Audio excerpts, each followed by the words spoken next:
outlandish, but I can back them up. Boom. End of story. There is no other crypto out there, so don't get it twisted. If you don't understand where you're parking your money, you're gonna pay the consequences for that, and that's just how the cookie crumbles. Boom. We're obliterating everybody, literally. There is nobody else that comes close to what Hex has done. Boom. Oh, it's about to get funky. Funkier than you could have ever imagined. You know, Richard Hart is a boss. Hex is literally the best thing on the planet. It's simple mathematics.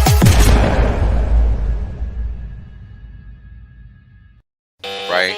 The reality is that I want to be rich as fuck. There's only one way to be rich as fuck. That's by sitting on your ass the longest. Yep. That's it. Yep. That's the secret. The guy well told you. Richard done told you. I done told you. Kareem done told you. Maddie done told you. Everybody done told you.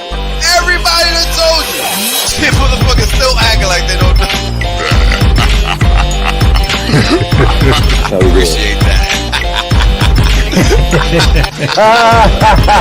Yeah. I appreciate that. 100% safe. There's plenty of games left. Valiant done told you. Yo, everybody said it. I mean, hey, you know what it is, man? Everybody done told you. Y'all deep. Everybody. My God. Ex-Asians, bro. Everybody. Australians, man. Everybody gets me. Yo, when is it told you? Dollar cost told you. Everybody done told you. It's crazy. What's up, everybody? Happy Sunday to all.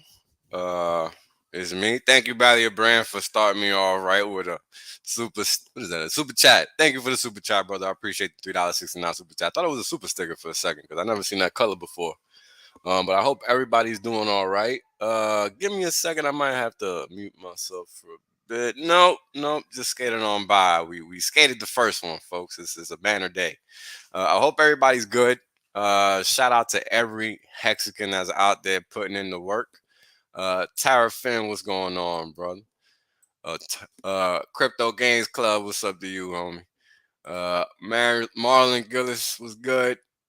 And Chris J. Hex was good, man. Shout out to you and the missus.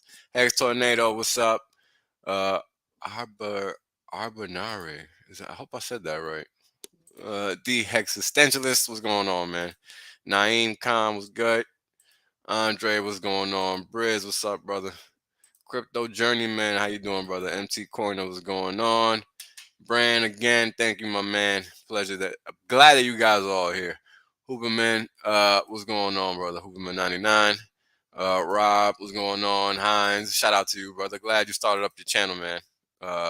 It's glad to see people just taking a plunge. That's what it's all about. Just putting in your 2 cents. Doesn't matter what they are. Just like mine don't matter. It's just, is it useful to somebody? Yes or no? If yes, put it out there. That's all you need. Shout out to you, Godfather J6. Hexographer, what's going on, man? Great job in Vegas, by the way. All those pictures look great. If you guys don't know, I think it's Hex.photo. Do me a favor, brother. Put the link in the chat so I can pull it up and at least put the actual link in there because it won't actually put the link for anybody that hasn't seen it yet. What's going on, Crypto Ewok? MJ Money, what's going on? Creme de la Creme, what's going on, brother? Shaggy Dude was good. Noonie, what's up?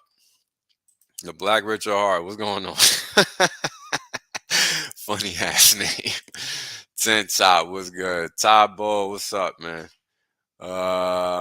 X Monkey, what's going on? Yeah, we got 56 people coming in. We just getting started. Hex Photographer. Damn, for some reason I thought it was you, brother. Sorry. You know, I'm just reading shit online, but appreciate the correction. Thank you. Ethan, what's going on? Yeah, man.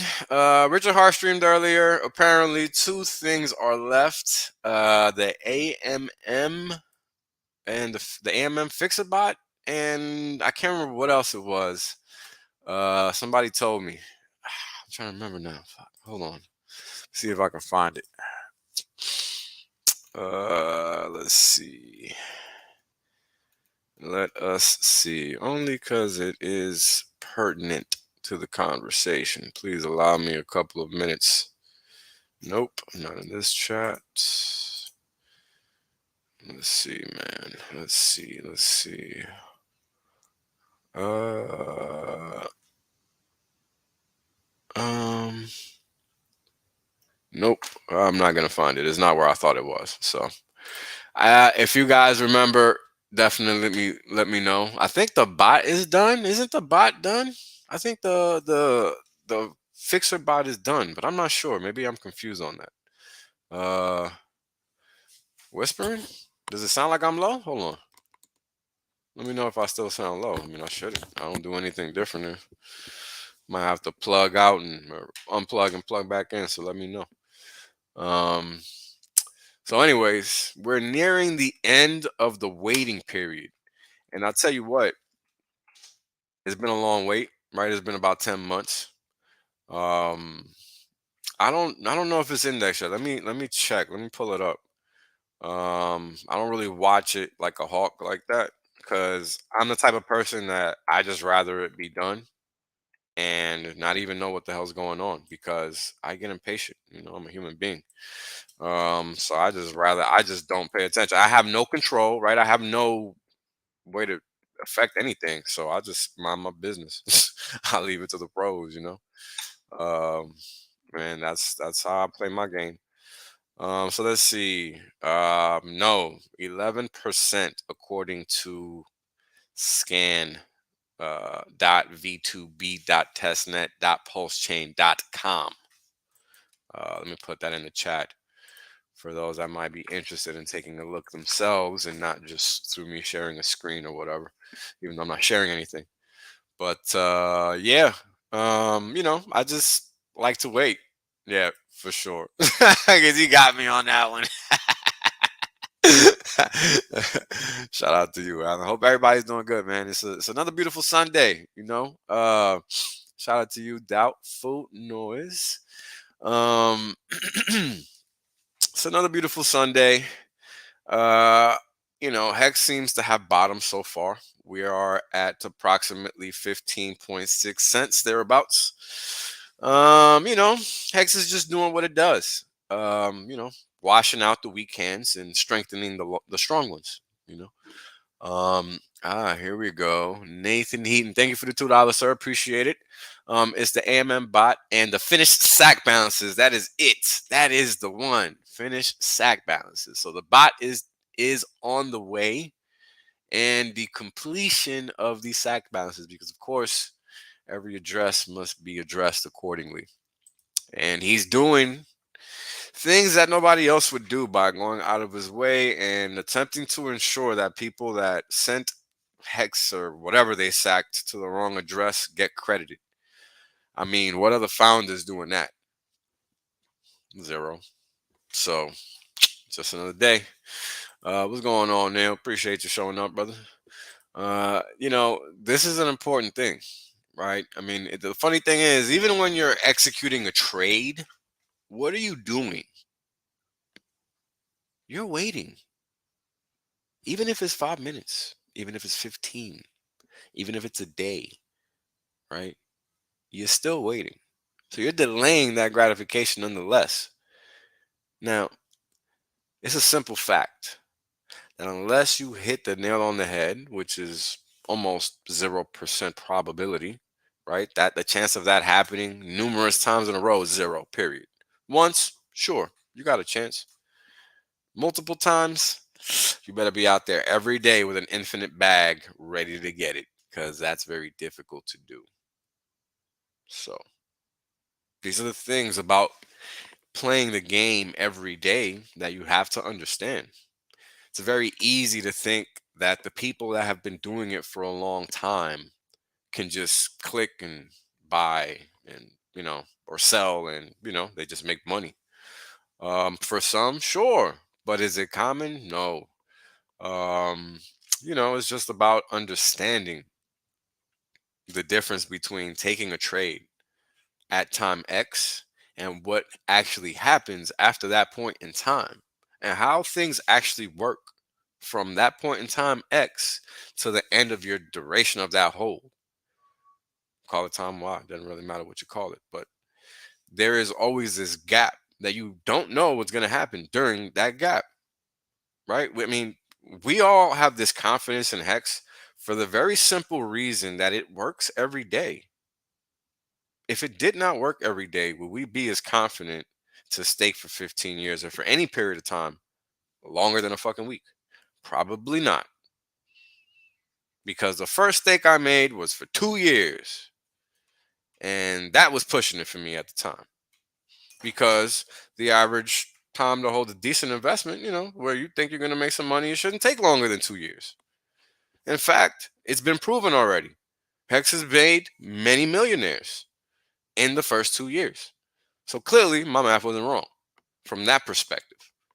However, that isn't the perspective I ultimately wanted, right? So when I understood what Hex was about, what I didn't actually understand versus what I was learning now, versus what I thought I knew versus what I know, and all these cross checks you have to do in reality, right? Because that's the thing about life.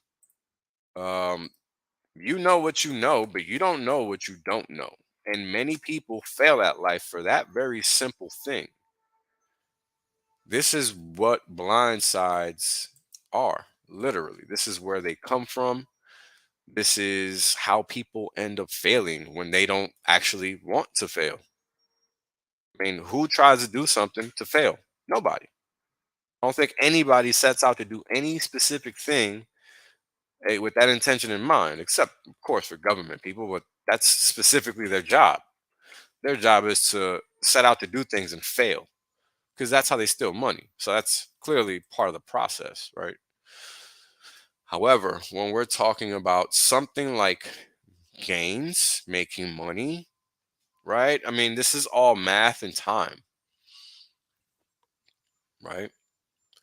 It's very simple, but yet we find ways as human beings to make it difficult because we like to think that we're smarter than we are for no good reason, really. And it's not to say that we're not smart. However, it is to say that we don't play the game a smart way. And this is evident in the numbers of people that attempt to trade and fail. Trading is not for everybody. Day trading is not for everybody. Any kind of trading is not for everybody. Hell, investing in general might not be for everybody. But the reality is that Hex makes it for everybody because all you have to do is pick a date and you have no alternative after that point in time. You're locked in, right? That's the point of the staking feature. So once you pick that point in time where you realize this is when I want to rip the cord, you know, you should be comfortable with the fact that you're making that decision because at the end of the day, what's happening when you make a trade, even if it is for 15 minutes? Well, you're attempting to wait to make money. You're literally delaying gratification, period. Because what you're not doing is pressing buy, sell, and then pressing the opposite of that transaction immediately after you make it and get a fill. Because you're not making any money. You're taking a loss on the spread, period. That's a fact, not an opinion. That's literally how markets are designed to work. Doesn't matter if it's a DEX or a centralized order book. So, what does that tell you? And this is why I titled this stream, Let's Talk Cryptocurrency for Real. Because I don't think people realize what is actually going on. We're at the floor of something that doesn't have a foundation. It literally does not. It's been around for 13 years and has zero foundation. That's something to think about. Because what the fuck?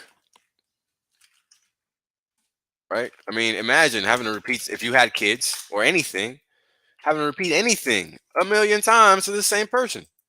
I mean, you lose your shit.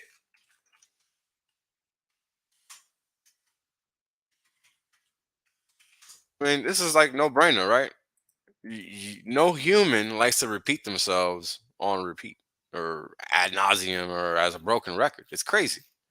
But yet, when you're literally sitting here trying to explain to people the process of how it is you get rich, it's very easy to talk about it because all I've done is fail. Give me a second, guys.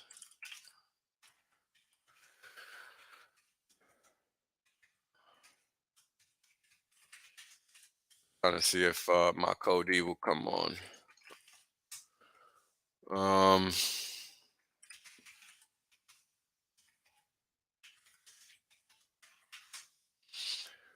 it's easy to want to be rich, right? But how do you actually get there, and how do you stay there, right? Nerd Girl asked a great question a couple days ago on Twitter. If you didn't see it, and it basically went something like this: after you hit, well, I think it was 8 figures or 6 figures or whatever number it was, how easy is it to get to a billion? I think it was 6 to a billion. I think was the number, 6 figures to whatever makes a billion, or 8 figures or whatever. And long story short, the right answer is doing the same thing that got you there in the first place. Because the only thing that has to happen is that you keep ensuring that you have the liquidity to exit that you had to enter, right? And this is why we talk about market structure, how people buy things, how people sell things. Okay, so it was 8 to 10 figs. That's what it was. Thanks, Jesse. 8 to 10 figs, right? And it's real simple. Actually, it's not hard at all. Once you realize how easy this game is, it's nothing difficult, but it's something we make difficult. You know, I did it for a decade, and now Hex has turned a little bit of pot that I had into something sizable because I understood what I was doing wrong and I understood what Hex did. That's not flashy. That's simple. That's what we're doing this for. We're doing this to make money to take care of our business. So why do we find ways to cut ourselves while we're making this salad? Trying to make this chicken, as we say around my way. You out here cutting your fingertips off, trying to be a slick chick. You ain't slick. You just playing yourself, right? I mean, you got to understand that it's sometimes hard to find a reality that makes sense to you, right? So it's not to say do not speculate because we don't know where the next hex is coming from. Look at where Hedron came from. I heard about Hedron, and it's just like I told you guys at the beginning of all of this. I'm glad I didn't know more because I'm an impatient fuck. I would have been flipping and freaking asking all the time, when is this thing going to be done? Because I understand what it is, and it's amazing because it complements Hex so well to the point that it no longer gives anybody a reason not to buy Hex. Because now they can't say, oh, but it's a hard time lock. No, no, no. Now you have the option. Now you can't say anything. Now you can exercise your quote unquote diamond hands that are really lettuce hands. Right? Why are we doing this? Why do we sit here and listen to clowns like me talk? What do I have to say that's important that I have to come on stream and talk to you? Who are you that you think you need to listen to me? Who are you that you think you're worthy of anything, right? These are the kinds of questions you got to ask yourself. You got to keep yourself in check. I'm nobody. This is why I can get on these streams and relay the information that I have to share because I'm nobody. I'm merely a conduit for valuable information. That is all. We're all doing the same thing in our own way, right? I mean, there's so many streamers now. What's going on, Johnny? How you doing, man? We got so many streamers now. It's amazing. I mean, we used to talk about a freaking 24-hour day of streaming before. Now it's a week's worth in a day. Seriously. Yeah, that's how many streamers we got now compared to what we used to have. It's kind of incredible. And how does that happen? Because people find the confidence to put their name on something. That's crazy, right? I mean, imagine if nobody ever cared. Well, imagine if Hexo and RG and all these guys just never did anything at the start. Where would this be? Oh, I have my Coach E on the check-in. What's going on, Jay? How you doing, brother? Hey. We got the who was it that said that shit? Samuel L. Jackson is Chevy. I think it was Heartbeat. It was Crypto Heartbeat. That's right. Yes, sir. That was funny. That shit was super funny, man. Shout out to him. Yeah, I need to get on stream with that guy. He's freaking hilarious, yo. Yeah, I think so. Oh man, how you doing, brother? Excellent, man. How are you? I am great, man. Just another fantastic Sunday where we get to do what we want to do. Talk crypto and how to build this generational wealth and how to talk about all the mistakes that we made so that people don't do them themselves. You know, that's really the most important thing to me. I was just literally just fucking, pounding how important delaying gratification is into the ground for the past 20 minutes. Oh, good. Yeah. Literally, because when you sit here and you think about it,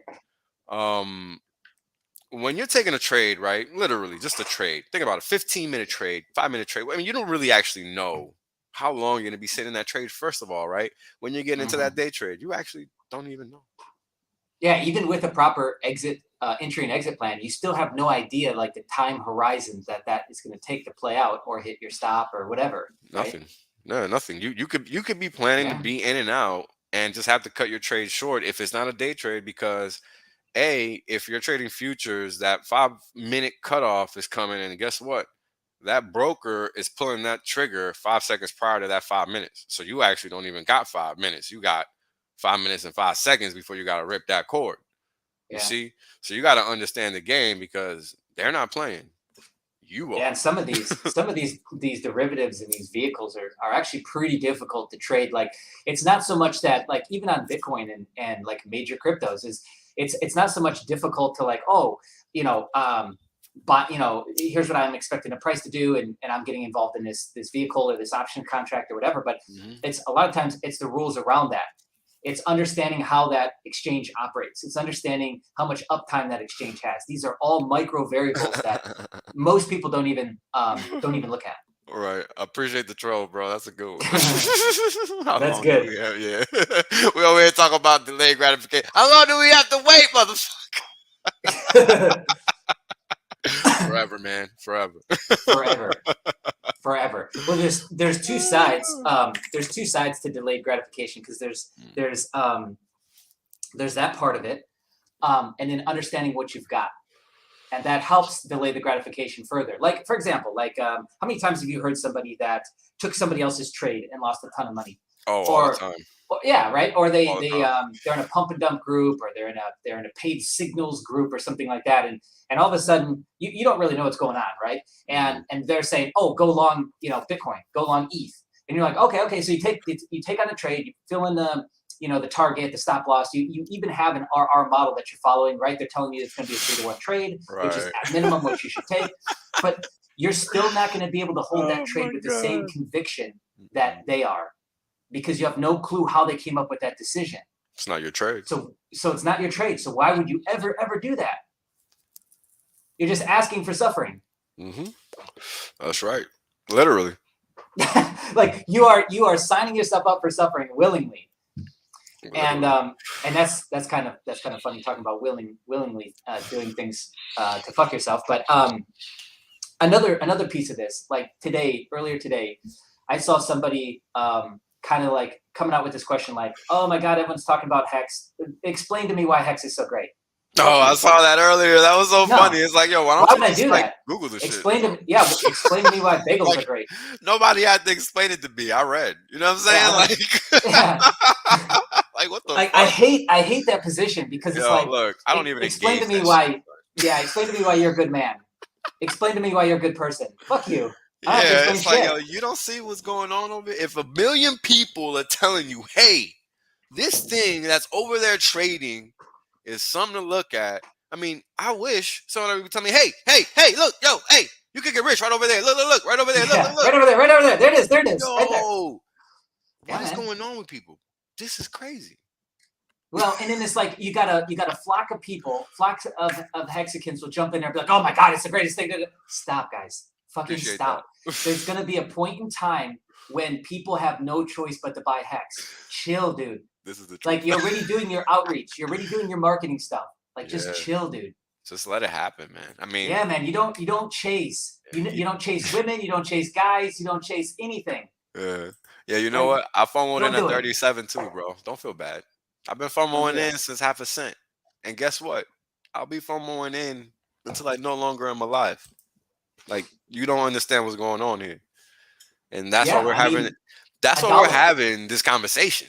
Yeah, Literally. $10. Like, okay, right now, at the price it's at, how many of you would FOMO in at $10? None of you. Because you're like, bro, Jay, $10? Fuck, dude, that's crazy. I just paid a quarter for that shit. Yeah, but on a spectrum of that thing going to fucking unlimited amounts of money, how many of you now would FOMO in at $10? Everybody. See, it's fucking perspective, dude.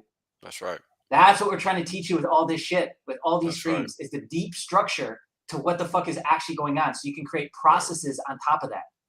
Like, hold on, straight up, you shouldn't be trading with your rent money if you're not ready to get evicted. Period. True.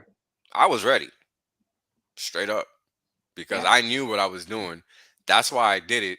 Because I knew with all the BS going on, when I did it, I was not going to get evicted. It was a calculated risk. So, yeah, I love taking money that I have no clue if I can actually afford it and dump it into HEX stakes. Because then I'm fucked. And I can't get it back. So the money's gone. And then I'm like, fuck, well, I guess I got to figure this out now. I love doing that shit to myself. Hey, man, that's why you got to do it. That's why you got to do a couple months, not just one. Yeah. Because you got to keep some liquid on the side so you can recover that shit when you got to slide, because you just never know. Exactly, dude. How many of you guys do that, by the way, in the chat? Like, let us know. Do you guys do the same shit, or is that just me? I love doing that to myself. It ain't just you, bro. I spent like almost 80% of that pump. I was buying Hex with my paycheck all the time. Yeah. I was lifting off of that, bro. You crazy if you wasn't. I mean, it's a literal free doubling, like every fucking paycheck. Like, why wouldn't, like, when Hex is pumping, motherfuckers gonna relearn some lessons that they forgot. Because they definitely ain't listening to the song at the beginning or at the end. That's a fact. This guy in the chat, Cushy in the chat, man. Put that up on screen. Cushy BH. He does the same shit about gambling. Yo, no, not that. So the deeper thing here that we're actually talking about is we're talking about the fact that a ton of people still don't understand what they're sitting on. Yeah, let's take a step way back. Let's time this thing out here, okay? Time out. So we still aren't understanding what the fuck we're sitting on. Because when infinity is the goal, when $1 million Hex is the goal, $1 trillion Hex is the goal, of course you're gonna buy in at 10 and 100 and 200 and 300 and 1,000 then, 10,000. Right? You're gonna FOMO into that shit, of course. But you see, people don't understand that that's the actual scale we're playing on. We're playing on this thing will go up to whatever the fuck it's going to go up to.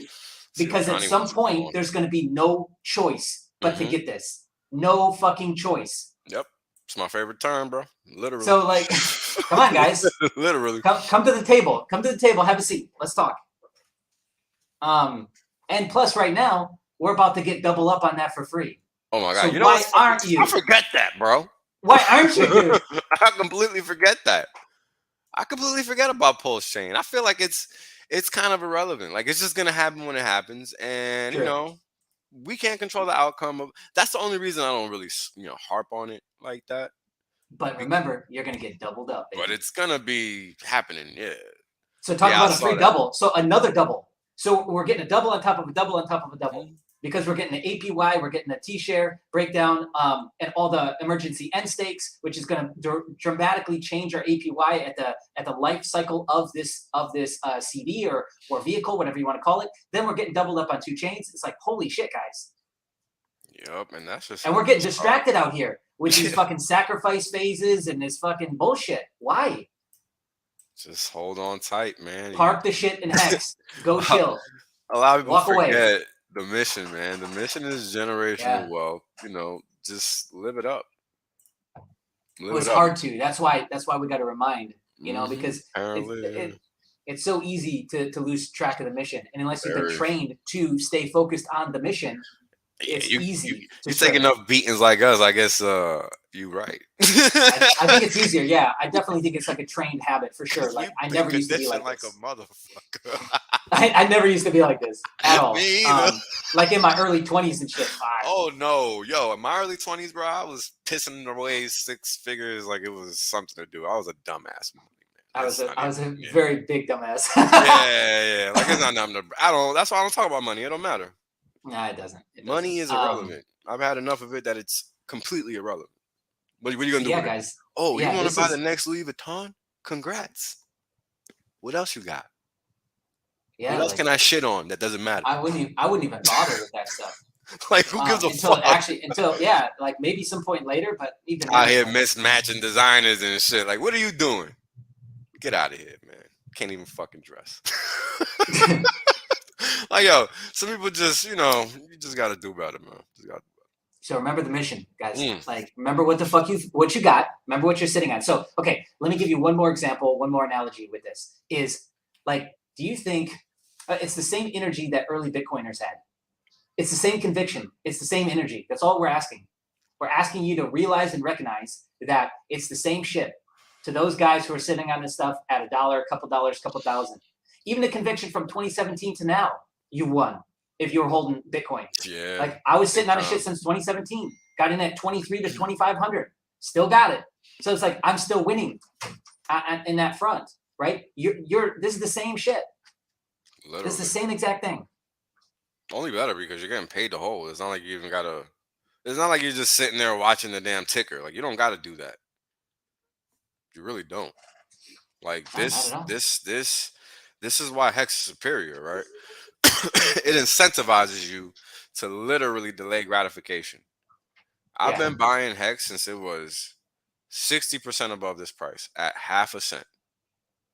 That's when I started buying Hex. I did my biggest buy around this level.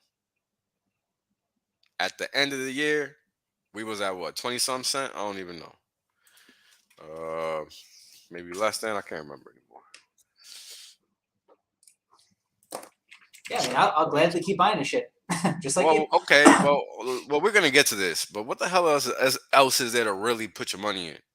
Like, let's be honest, right? Like, let's be honest, man. Like, what are we talking about here?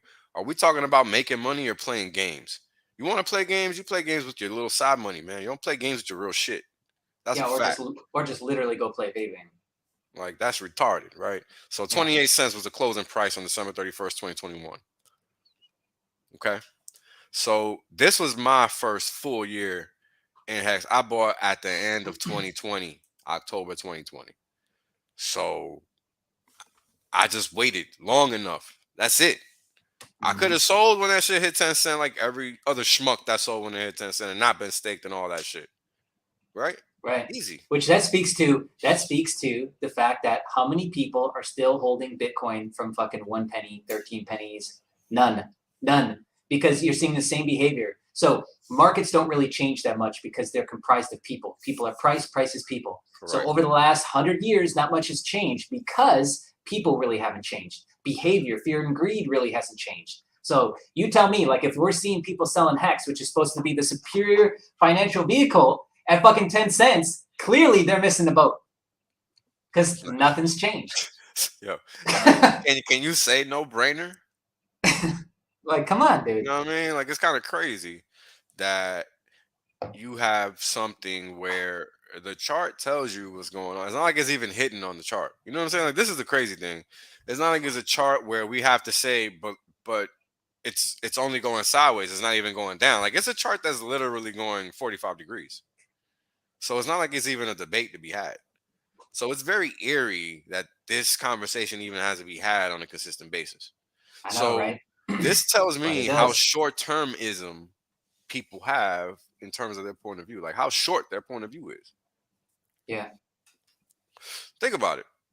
right? I mean, when you're looking at this chart, it looks like shit. No doubt about it. Shit only going sideways. Looks like shit. But guess what? That's not the whole picture, man. You know what I'm saying? Like, that ain't the whole picture. So who gives a shit about that? Right? This is the whole picture. And this ain't even the whole picture. This is just the whole picture that's around before I got in. You really gotta see the whole picture. You gotta go to the whole first chart, which is V1. Yeah. And it looks even better, which is the funny thing. Hold on. Just to cover a quick thing I saw in the chat is, there's only 21 million Bitcoin, right? And so if there was so many people holding so much of it still, you wouldn't have much on the markets, would you? Nah, Somebody you just said, wouldn't. hey, there's a reason why people aren't holding millions of Bitcoin. Well, there you go. Yes, Yep. that's exactly it. Yeah. That's exactly it. How is 21 million still circulating? Well, not 21 million, but how is that not completely capped off and the price $100 million right now? How? There's only 21 million of those fucking things. There's 360 million people in the US alone, 1 billion people in China, 1 billion people in India. Again, we're just now starting to get regulation. Where's this been the last like 5 years? How come this is not completely sold out? Good questions. Where are the answers? Right? Nobody has them. So, I mean, if they're not getting Bitcoin, they're clearly not getting fucking Hex. Like understanding, getting meaning understanding. Yeah. Not literally, but Yeah. conceptually, right? Like, it's really funny. It's not hard, which is crazy. I'm trying to find that comment. I can't see it. I guess I'm too far up or too far down. Or where's that comment? But it was a good one, man. Whoever made it, I can't find the fucking thing now. But yeah, I mean, I think the thing that people don't grasp is how markets work. And that's the big Yes. crux of the issue. Yeah. Because the quantity of coins is one debate, how high they can go is another. I was trying to have this conversation with somebody yesterday, Friday, and they just have a hard time wrapping their head around the difference between a decentralized order book, which isn't really an order book, and a centralized order book, which is something completely different. And we're going to get into that because it's important that people, get the difference. There's like a major difference because prices can easily be manipulated with a centralized order book just with one order. All it takes is one. Doesn't even take a bunch. One order could just flip the market either way, either side. Real, true story. I mean, this is literally how it works. The decks, nah, you ain't just showing your hand and everybody gonna run off. It's not how it works. You gotta actually hit that buy and sell button. I mean, hell, we're already talking about it, so might as well continue from here. But that's literally how it works, right? So a decentralized exchange, you can't just show the market your hand and the market has to react to it. Like that's not how it works. In a centralized order book, you can do that and get away with it, and people Yeah, do that. it's called spoofing. Yeah, it's called spoofing. That's what high frequency trading is all about. I mean, it no longer really is a thing, but that's because it's stupid in the first place. But it's a whole nother conversation. Um, but Like to be clear, if you guys haven't been following along, like back when BitMEX was king in Bitcoin, spoofing 100% did move markets, especially when there's already movement in the Bitcoin marketplace. Those orders that would come in and just disappear, those actually 100% moved the market. They helped move the market. They were a catalyst for market moves. It doesn't really work that well anymore because they're not the biggest, mostly. And there really isn't the biggest now. But give FTX some time. They'll be the biggest. Don't worry. They got plans. well, they're already putting them to work. If you're telling me, if you ask me. Yeah. But let's talk about that. Yeah, these so if you're looking at the Staker app, all that is just miner extracting value bots. So long story short, if you're not careful with your gas fee setting, meaning you're not setting that max gas fee at like 0.1% or 0.5% or whatever number that's there for you to choose, well, you can end up paying $2, $3 for some hex. Yeah, your exit liquidity at that point because slippage. Yep. So, figure out what's going on out here. If you don't know the rules to the game, then do not play until you learn the rules, because you will get taken out by those that do know the rules, or even those that make them. Just the way it works. Yeah, and a lot of times guys will just go fishing for that, right? To see who's got their slippage settings way too loose. Yep. So let's see what they got. Mm-hmm. And you probably won't even know that you helped fill that, depending on the size of it, or you'll just know that you got a whole lot less. And so if you start to explore it, maybe you'll figure that out. But a lot of people, they won't even know that they just did that. Yeah, they won't realize it. They'll just notice later, and they'll be like, "Oh shit, what the hell?" Yeah, like I got way less. Why? Yeah. So that's what those tall wicks. Excuse me. That's what those tall wicks are. You know, make sure you focus on your gas settings when you're putting in those orders. Make sure they're set right. Do not play with your settings like that. You know, it's serious out here. These robots do not care. They're just executing, right? Yeah. And maybe we can talk about how that works a little bit, because people don't really understand. It's just an on and off switch. There's no rationale or anything. You know, it's literally taking parameters into consideration and executing. Pretty much it. Yeah. Yeah, based on settings. That's it. We got a special guest joining us tonight. Mr. Chaos. What's going on, Saya? Hey there, Mr. Wales. What's going on, brother? How you And doing? Jay. Yo, what's up, man? How's it going, guys? Doing well, brother. Thank you for taking the time out, man. Appreciate it. Yeah, I was just fascinated by looking at the old Bitcoin chart, and I was just like, wow. Mm-hmm. You mean Bitcoin did this without 80 personalities, without 600 people conventions, without earning any sort of interest, without you know, a 40-state tour, onboarding people directly into crypto, without having sponsored fighters, without having a NASCAR, without having advertisement in major sporting events. And then people are going to laugh at us and say we're crazy if we think Hex is going to outperform Bitcoin that came out of nowhere from a couple guys mining this thing in the basement looking like they're weird. I gotta say that's the cherry on top, though, bro, because it's literally what it was. It's amazing, right? You know, and I mean, I look at that 0.003 level. We remember that level so well in Hex. It was 0.00033, and it's hung around there for like 6 months. So Bitcoin had none of what we had in its first 2 years. None of it. The outreach, the ability to stream. I mean, we're talking 2010. We're talking bulletin board systems at this point. You know, we're not really talking about the internet or the reach or the streamers or the personalities or any of the stuff that we have today. Where have you seen so much merchandise being sold? I swear to God, you know, every average Hexican spending thousands of dollars in merchandise. Nobody buys thousands of dollars in merchandise in Bitcoin. No. Nobody, you know, literally nobody, literally. Even today, the people talking about Bitcoin, are they wearing Bitcoin anything? Yeah. No, but just that alone is a very salient fact. How many Bitcoin tattoos have you seen lately? How many people are going, hey, I just got my Bitcoin tattoo? I don't think I've ever seen any, to be honest. I have not seen that at all lately. No, you know, I've never seen it, and I've never seen it. Yeah, that's some great points.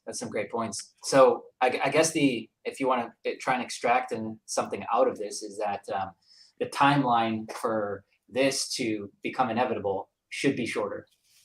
Yeah, should be much shorter. Should be, but I mean, even if it takes us 7 years to replicate what's happened here, I mean, it's like, come on, guys. Hex is in such its infancy, and it just. I mean, we see all the TA analysis and everything, and everybody's talking about pennies. It's like, guys, we're not even warmed up. We're not even begin to warm up yet. And you hear the people, oh, we're down to 10 cents. Hex is over. It's like, dude, we've been over 12 times. All right, Bitcoin's been over 400 times. We still got 388 more times to go yet before we're over. Thanks. You know? Yeah. And if you just look at these numbers, it's just insane. I mean, we're talking about something that really had a send and receive function.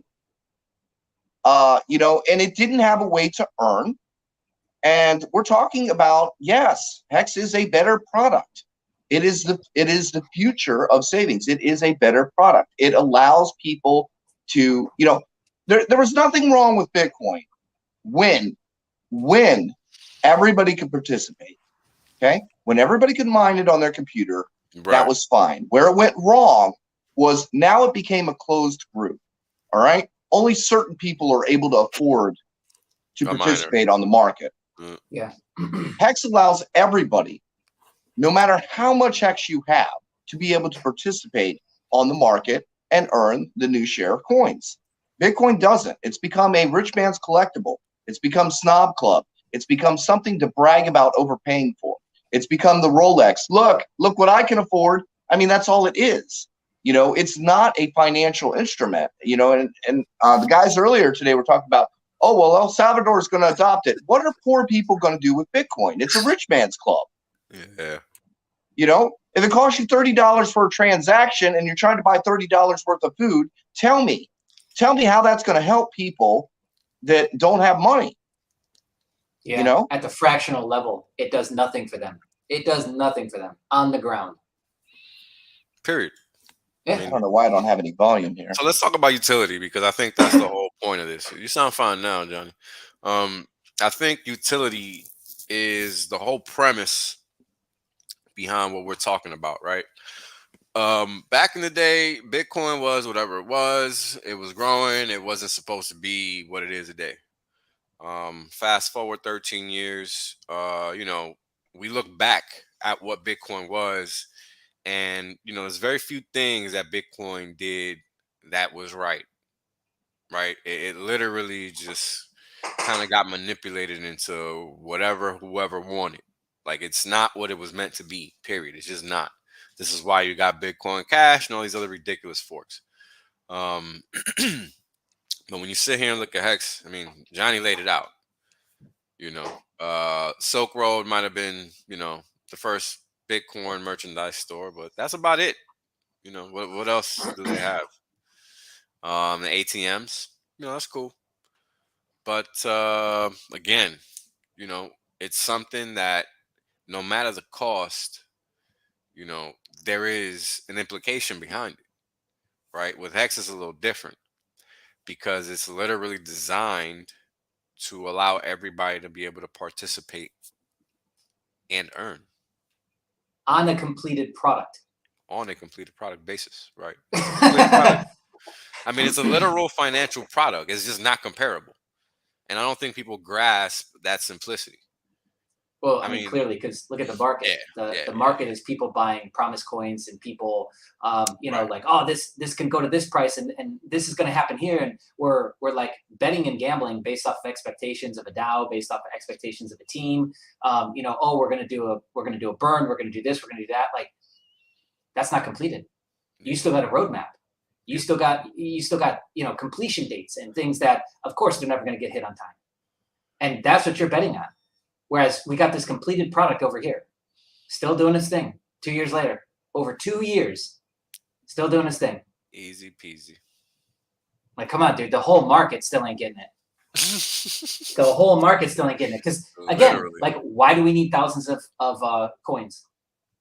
Altcoins, whatever you want to call them. Why do we need thousands of coins? That's the one thing, man, that I will never get. I will never get that because we don't.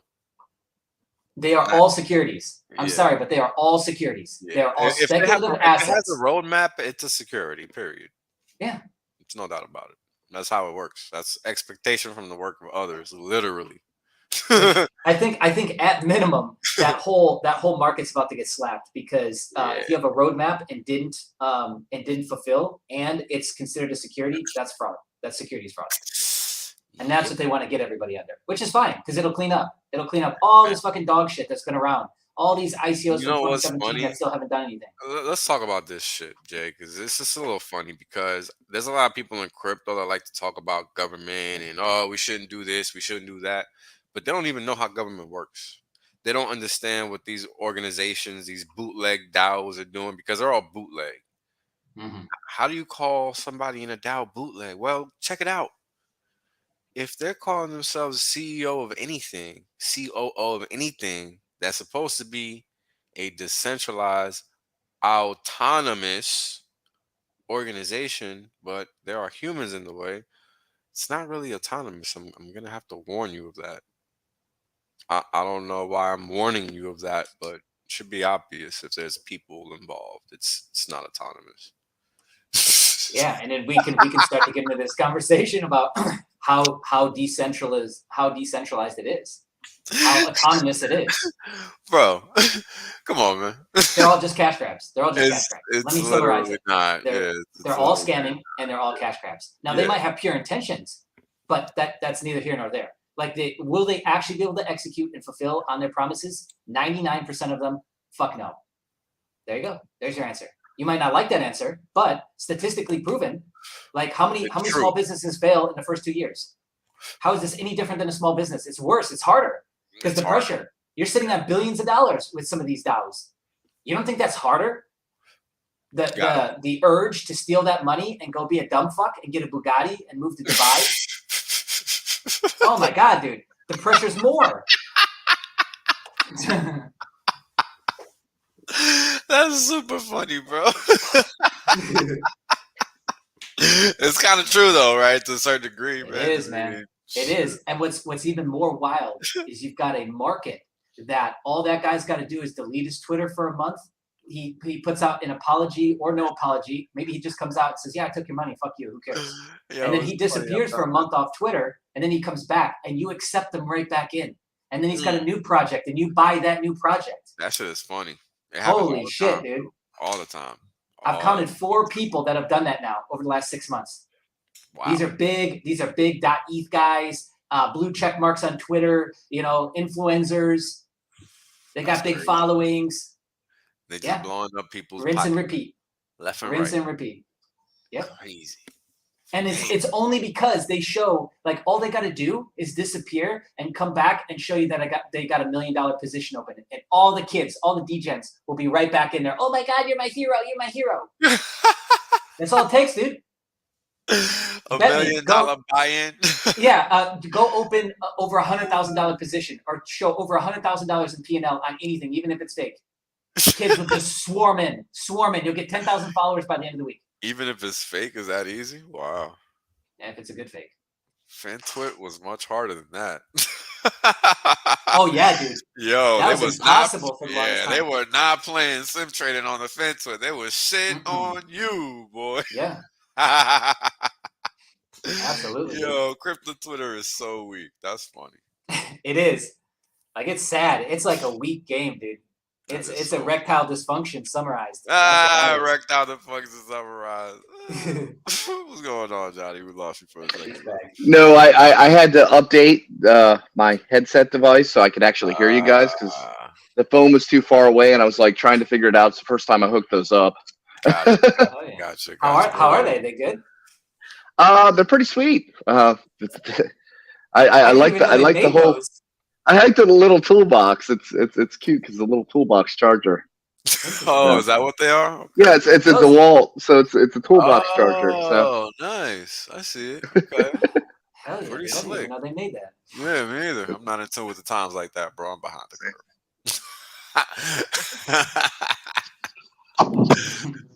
well, I'm not with it either. My wife picked these up for me, so Nice, Oh, nice. nice. At least somebody's out there looking out. so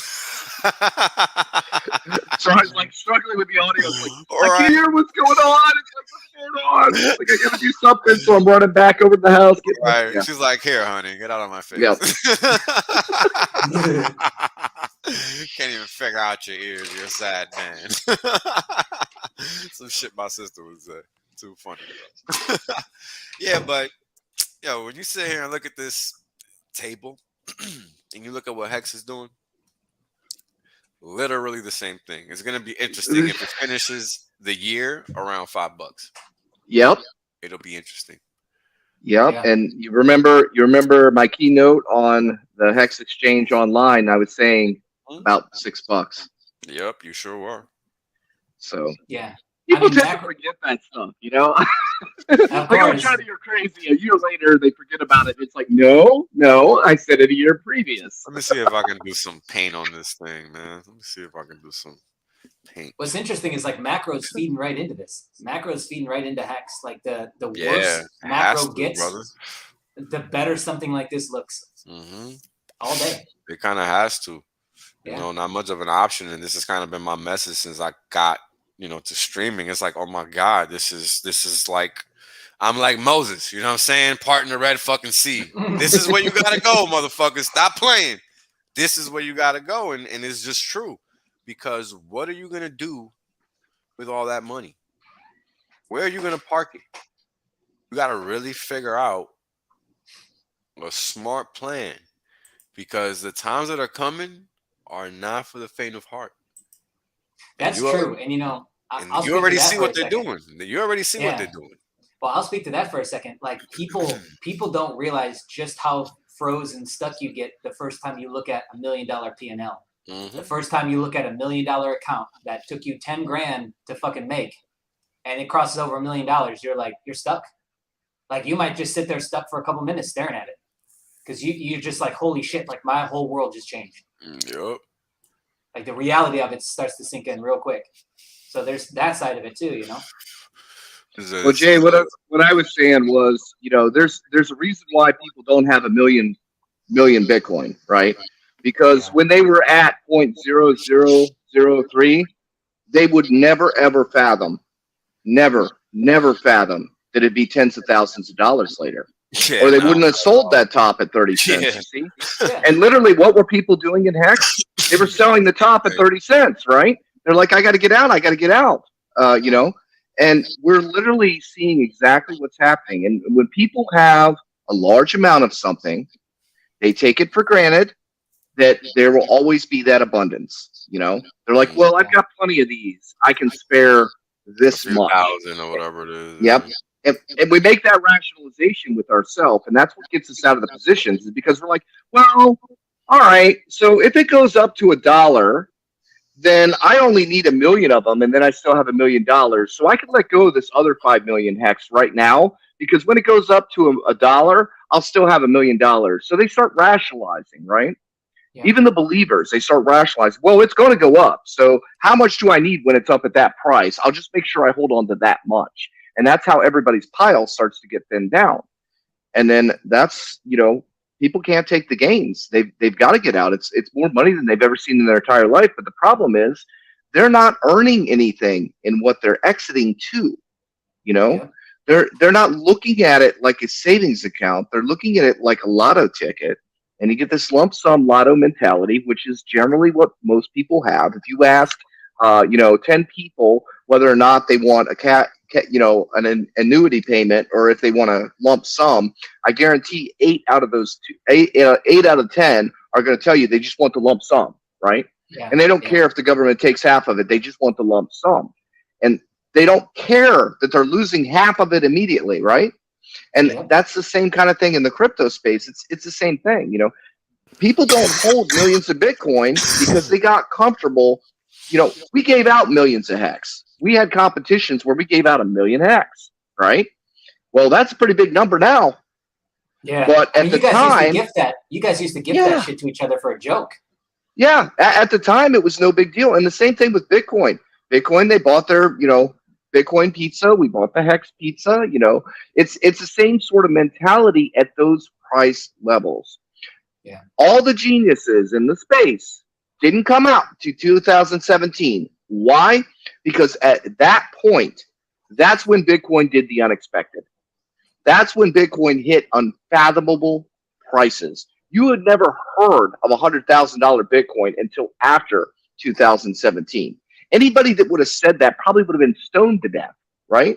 That was an absolute ridiculous concept. It didn't happen until it reached thousands of dollars, when people started going, oh, well, we could hit $1 million, or we could hit 300,000. That did not happen until then. It was a ridiculous assumption then. Just like people think that $100 hex is ridiculous now, right? Yeah. Well, we thought a lot of people thought a penny hex was ridiculous too, right? Yeah. A penny was the dream. Well, we're 10x that, right? 10Xs are not a big deal in crypto. They're not. If we're at 10 cents and we go to $1, that's a 10X, but we're not even at 10 cents anymore. That lasted in a blink of an eye, and it was gone, right? It's just interesting. The psychology is the same, man. The psychology is exactly the same. You look at that Bitcoin chart, we are looking right now at history, and those who don't learn from that history are going to be doomed to repeat it. The same people selling Hex at 30 cents are the same personality types that sold Bitcoin at 30 cents. They do not fathom those higher numbers. And the joke is, Hex doesn't even have to hit those numbers to be, effective. It does not even have to do that to be effective because of the yield that it produces. It doesn't even have to skyrocket to those prices.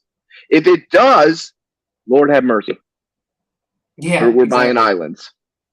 It's like unit bias. It's both ends of unit bias, essentially, is what you just talked through. Yeah. Like it's a double-ended sword that, it stops you from buying things that you should be buying, and then it gets you to sell things that you shouldn't be selling at just about the wrong or worst times on both ends. And like Richard said, oh, you don't like Hex now? You'll love it at $100. True. It's true. It's the same thing. People didn't like Bitcoin. They didn't like Bitcoin at $10,000, but God, they love it at 50. It's the same product. Same product, same thing. I like my analogy that I use. Like, you imagine a primitive tribe that has like a river that's full of diamonds, and then the visitors come by, right? And they just reach into the river and they pull out these diamonds. Like, oh yeah, we got plenty of these. Here, take some. That's the Hexican community, right? We're like, hey, pass the diamonds, guys. We got plenty of them. It's all good. They just keep coming out of the faucet, until they're not, because share rate goes up and the diamond count gets a lot thinner as that waterfall keeps coming down, right? So, but right now we're in that stage of abundance where we have millions of them, and therefore, oh well, we could spare a few. It's okay. We could spare a couple 100,000. We got millions of them anyway. Yeah, let's just spread a few 100,000 around, or maybe we could sell some at a discount. That's okay because we're making more right now, and that's the mentality. And eventually, things are going to change. That payout per day per T-share is going to increase. It's designed to increase if the levels stay stagnant, right? And even if they change, it becomes harder and harder to purchase that T-share.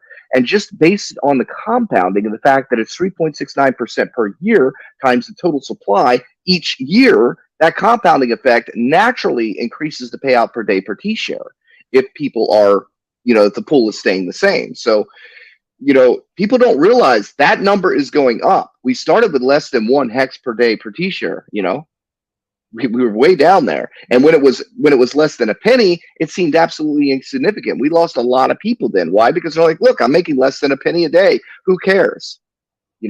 People don't start to care until the price starts to go up. That's when they start to care.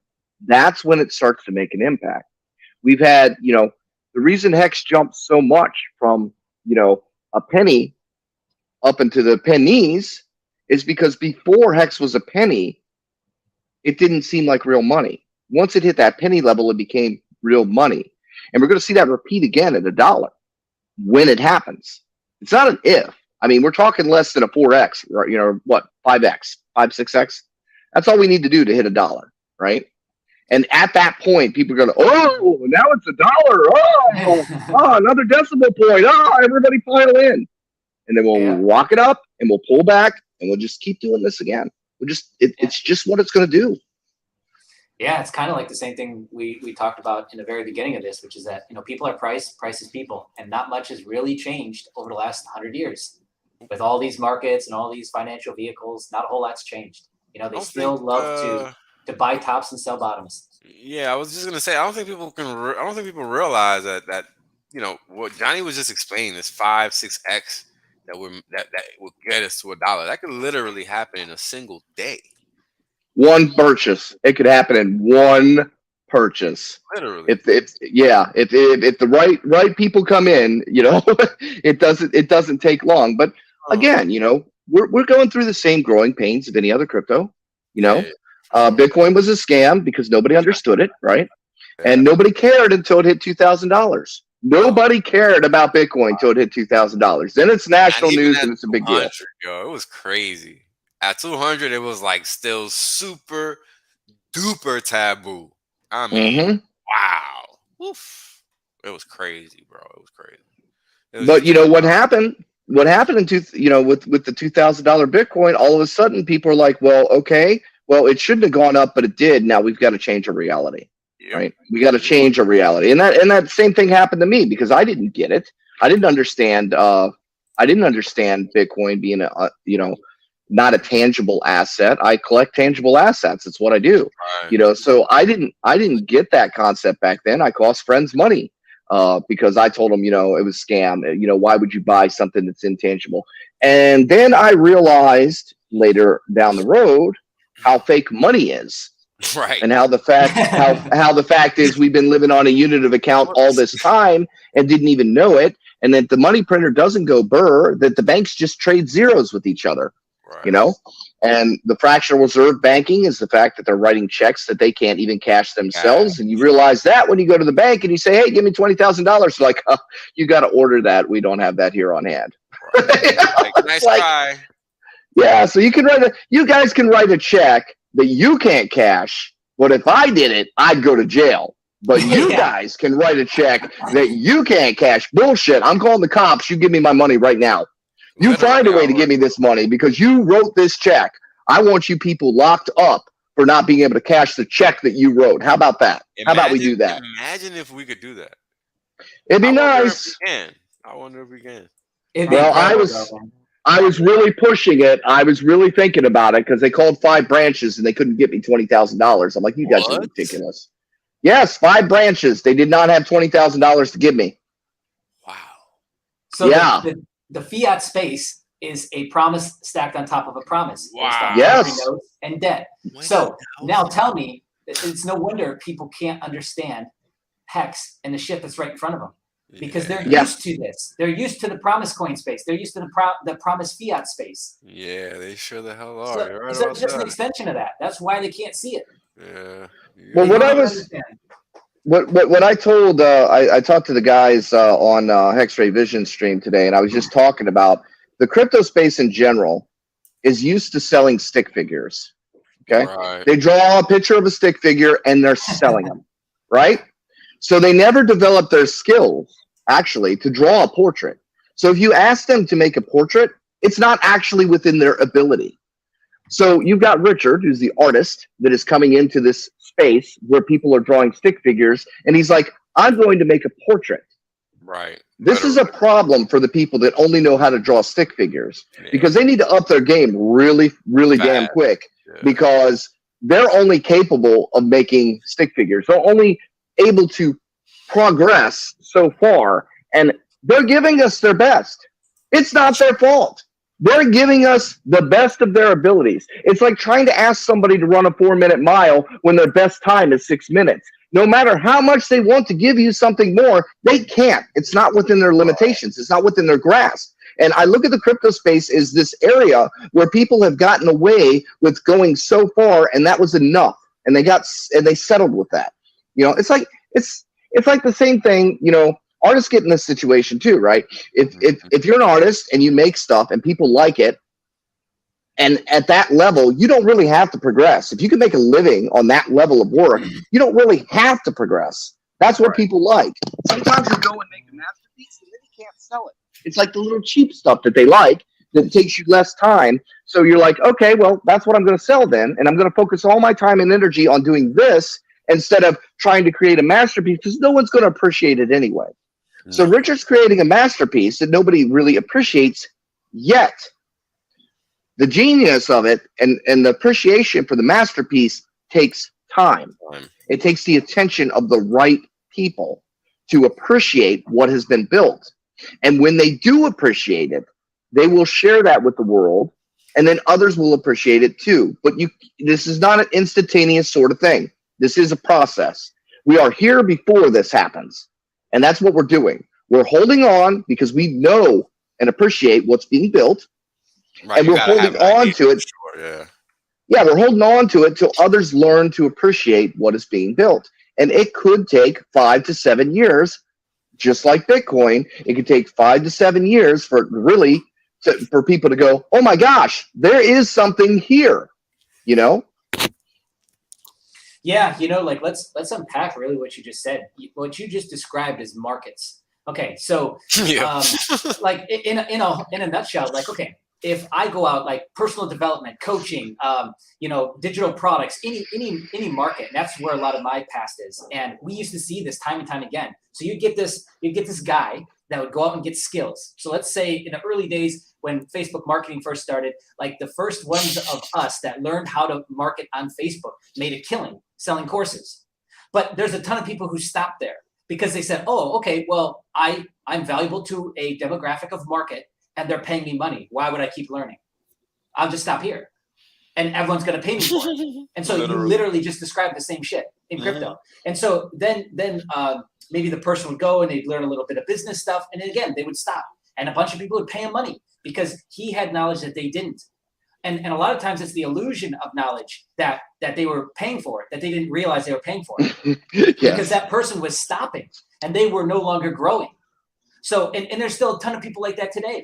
I'm sure there's hundreds of coaches who have just stopped, hundreds of specialists who have stopped, doctors, dentists, etc. Like, what is the benefit for them to keep learning outside of keeping their insurance, keeping their clientele flow? If they can show up and not change at all, they won't change. But if the market forces change, then of course they will.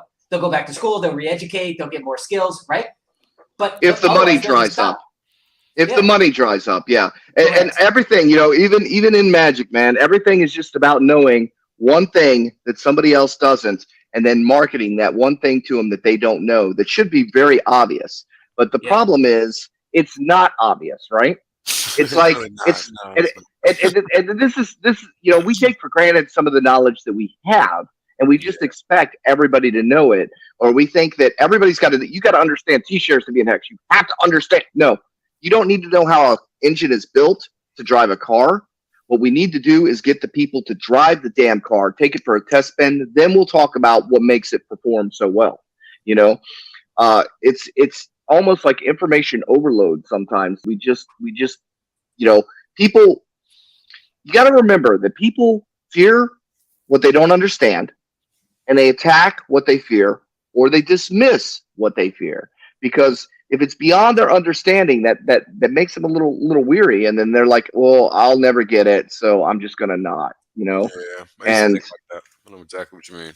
And it's the majority of people, So it's frustrating because we have this knowledge that we want to share with people, and they're still 7 years behind chasing meme coins, which are pictures and promises, and we're trying to show them how the system was supposed to be built to begin with before it got corrupted. And it's funny because they'll still be touting about it's immutable, it's deflationary, it's none of those things. It's all the things that they want they're not getting, and we have, but they don't know exist. So it's just going to take some. It's just going to take some time, man.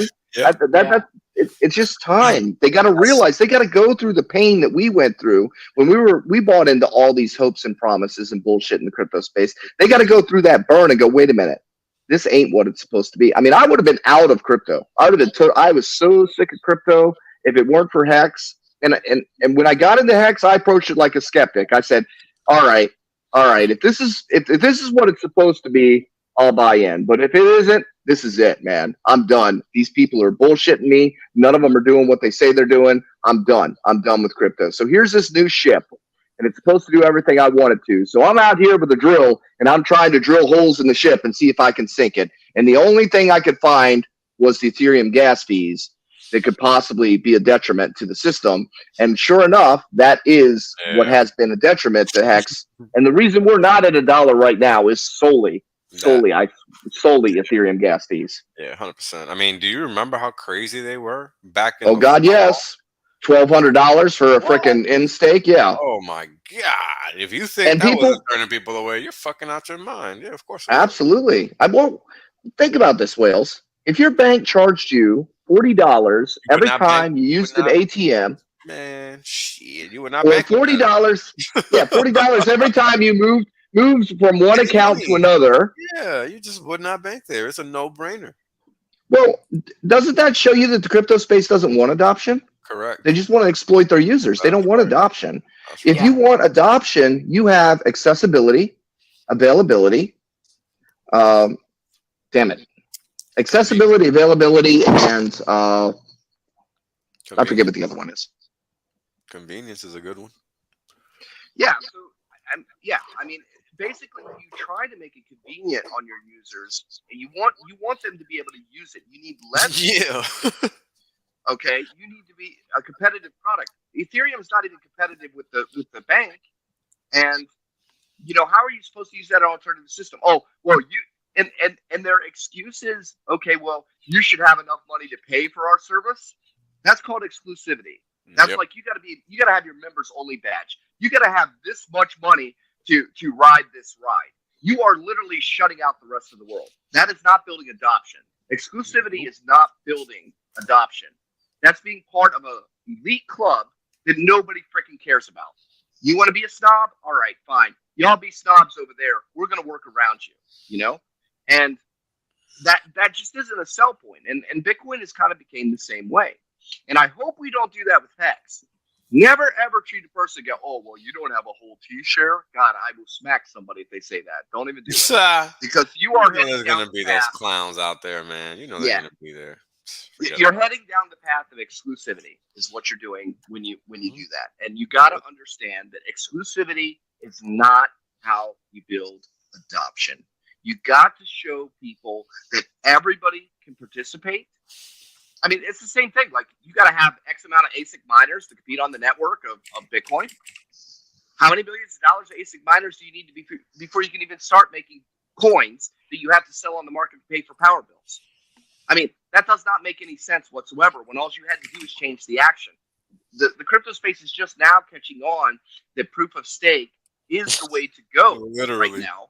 Literally, they're just now catching on. And now it's okay because Ethereum's going to do it. Oh, it's okay now that Ethereum's going to do it. We've been doing this for 2 years. It's like, come on now. and we're going to have the first network that is completely deflationary. And it's going to be cheaper gas fees allowing all these people to participate. I mean, come on. If there's 2 ATMs side by side, one of them costs you $30 and one of them costs a penny. Which one are you going to use? $30. I mean, come on. Do you really want to be that person that brags about overpaying for shit? I mean, there are those people. I mean, look, there will always be a market for There's going to be a market for those fools. Because people like to brag about overpaying for shit. But your average person does not like it when you're reaching in their pocketbook and you're taking out their money, right? So if you want to onboard users and you want to grow your community, you need to make that accessible and affordable for people to participate. That's it. And that's what we're doing, And they don't like that. Why? Because they want us to pay their usury fees. They want us to be extorted. They want to make explanations for why they're extorting us. Look, this is Stockholm Syndrome, y'all. You ain't got to do this. You don't have to put up with this crypto space bullshit where they try to overcharge you and exploit you. Look, you don't have to. That's not what crypto's supposed to be. Some people think that's how they make money, man. But, when they get their asses beat down by the market, by getting rug pulled, by getting scammed, by getting all those beautiful things that happen day in and day out, that's how people slowly come dragging their bodies that are dangling in pieces on back here to the promised land where they should have never left in the first place. Well, they got people fooled, right? The biggest lie that they got people fooled with is that you have to give your money to someone else in order to make money. Yep. Now let's a whole lot of third-party staking out there. That's for sure. Yeah. So why is it that you need to give your money to somebody else so they have the ability to make money on it? Are you not able to make money on your own? You can't do that. You're not understanding that you can do the functions that they're doing instead of giving them your money so that they can do it. At 3 times the gains too. There you go. Why are you adding middlemen to your life in crypto? Why are you adding that? You don't need to add that. You should not have to give your money to someone else so they can earn money for you. You should be able to use your money to earn your own money, and that's what we are freaking doing. But they've been lied to. They solely believe there has to be some kind of third party to send off their money to make them money. Just like Richard explaining the banks thing, right? Well, the bank loans it out. No, the bank doesn't loan out your money, dumbass. The bank borrows on your money. The bank adds a zero to their account because they get a 10x multiplier to borrow more money that they loan out. They're just using your money. It doesn't even do anything. It's just sitting there just so they say, yep, we got some. And literally, why can't you do that?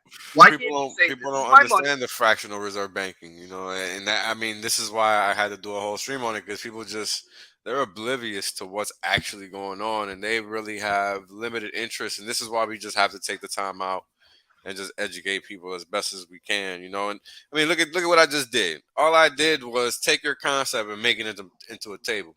And it lines up so well that it even highlights the 50-year mark that we're going to see, or the 5-year mark, where we're going to see some emergency unstakes for sure. Year 5, for sure, you're going to see a whole lot of them. So expect some that year. I think with the price appreciation, and you know, at 7.5 years is going to be interesting. Oh yeah, for sure. Because that's going to be the marker. People are going to forget. That's it right here, right? This is basically the 73% year. That's basically it right there. Yeah. But see, there's a caveat to that, because people will forget by then that if you unstake your big payday bonus, you don't get it. You don't get it. It's gonna be nice. So if you lied about if you staked before a big payday, and you think you're going to emergency unstake and you're going to make it at 50% and you're going to get out of there scot free, nope. Because you lied. You lied heavily to the smart contract. If you stake big payday, you better see it to the very last day. And even if people don't quite understand the power of the emergency unstake either, because even if you unstake a day early, you're still losing at least 50% of your interest. They don't get that. That one extra day is like 50% of your interest. You know? It costs you. One freaking day. Yep. Because you didn't complete your term. And that's interest. Or that's yield, not principal. We're talking about yield now. Yield, yeah. People got to understand that's different. So, I mean, you don't lie to the truth engine. You do what you say, and you say what you're going to do. But I think that there will be a lot of people that have forgotten that if you have staked before big payday and you go to emergency unstake, you are still going to be heavily penalized, even if it is at 50%. And that big payday bonus will then be forfeited, plus a lot of your interest, actually. Yep. Because it's based on the total number of hex that you would have gotten, right? Yeah, it's based on that total number, not the actual number that you're seeing on the present point in time. And I think that confuses a lot of people. Yeah, it does. And you see people do it. It's like, oh my God, this is a big payday bonus, and you just EAS it. Because we've seen it with like the 2-year stakes, right? Yeah. So we've seen it with the 2-year stakes. They're like, why did I get nuked? Because you lied. You got like a exponential. How often do we see people ending the stake on the last day? Literally a day too early. Literally just because they didn't wait until the crossover. Literally. It's crazy, bro. It's so dumb. But they don't know. They're not reading. Yeah, they're not reading it. I was literally about to say that's why reading is fundamental. Well, HEX is the first crypto that actually has a user manual. Yes. Not a white paper. We have a user manual because it's the first crypto that actually does something. Right. So it requires a user manual, so you need to read it, right? You don't order a dresser from Amazon and decide you're going to put it together and throw out the instructions, do you? No, you end up with a pile of junk, right? Read the damn instructions before you use it, for God's sakes. You need to understand this is not a meme thing. This is a built design thing that you need to understand how it's put together and how it works before you start using the functions. It makes perfect sense to read the instructions. But unfortunately, all we have in the crypto space is a bunch of meme coin chasers, and they don't understand something that does something. Yeah, no, All I they mean, understand is pictures and promises. yeah, I mean that's kind of like how we were talking about earlier. How people are just, their mental framework is structured to think that that is what makes sense, right? So this is why we Yeah, have to sit here and hit on all these points where it's like, hey, look, what you're looking at over there, that's a mirage. That's not actually real, right? You need to refocus your energy and your efforts on something that's actually going to, provide a yield to you. Literally, not figuratively, but literally. Because the reality is that when people invest in something, they're expecting a return. Period.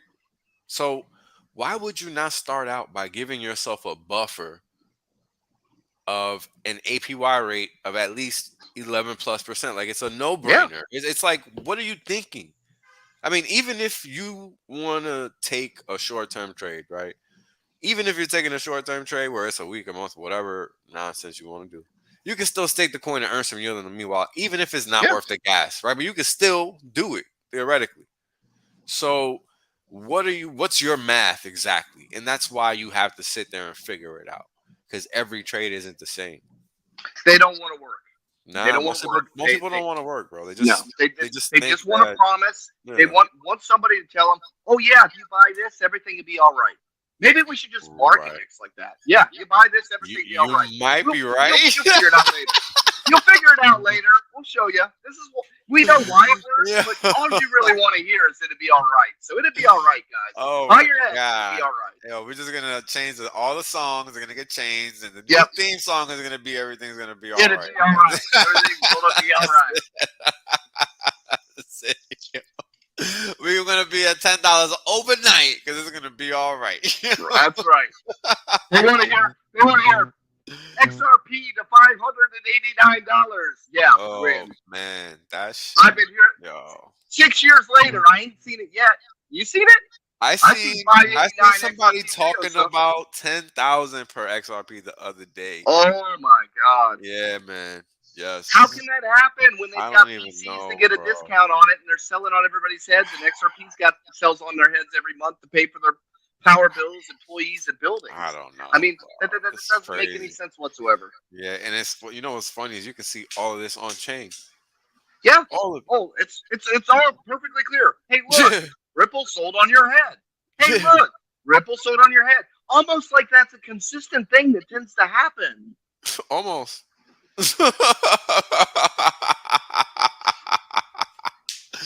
Oh man, but yeah, this is why we're talking about real cryptocurrency, right? Real cryptocurrency is one such that there is no more human involvement after development is done.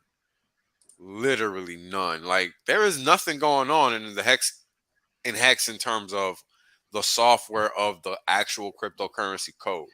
Now, website got one. upgrades I and got one stuff for like this. that is whatever. I got one for this, Wales. Hex is like a cartridge, right?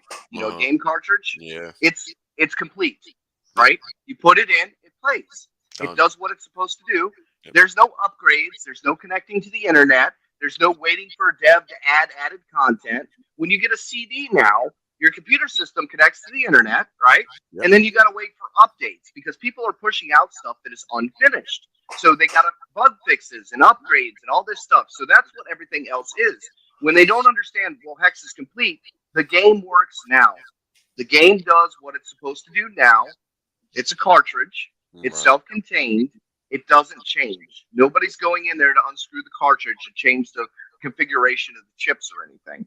And Right. that's the best way. That's the best way to put it. But see, we're in a world right now where people think that you have to have downloadable content. You have to have upgrades to the system. You have to have updates, patches, all this stuff. They expect that. They don't know how to look at something that's actually finished anymore because they're used to that new downloadable, upgradable stuff, right? Right. So they think that's the normal. They don't understand that something that is complete, that is unchanged, can operate, but it Right. can.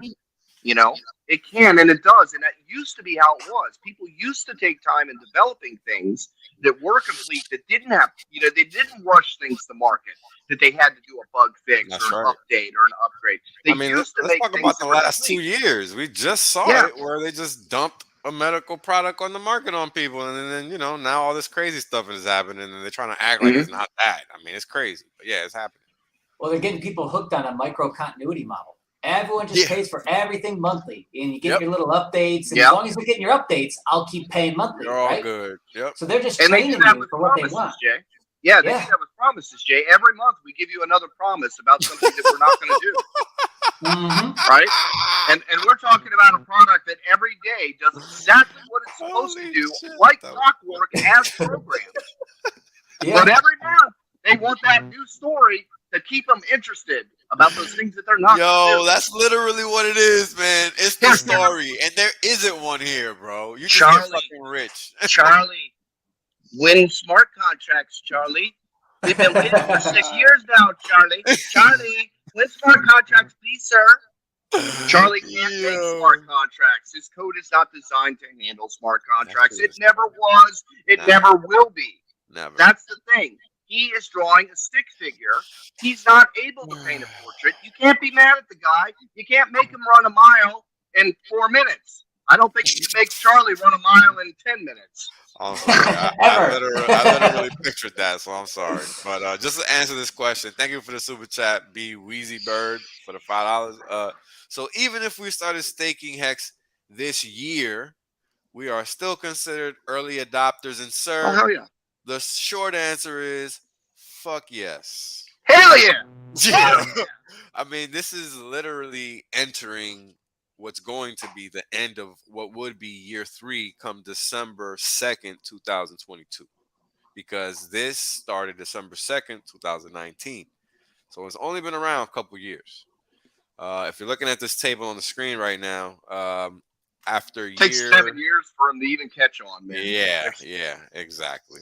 I mean, this table started at 2010, I think it was. What was out here? 2011? I can't remember anymore.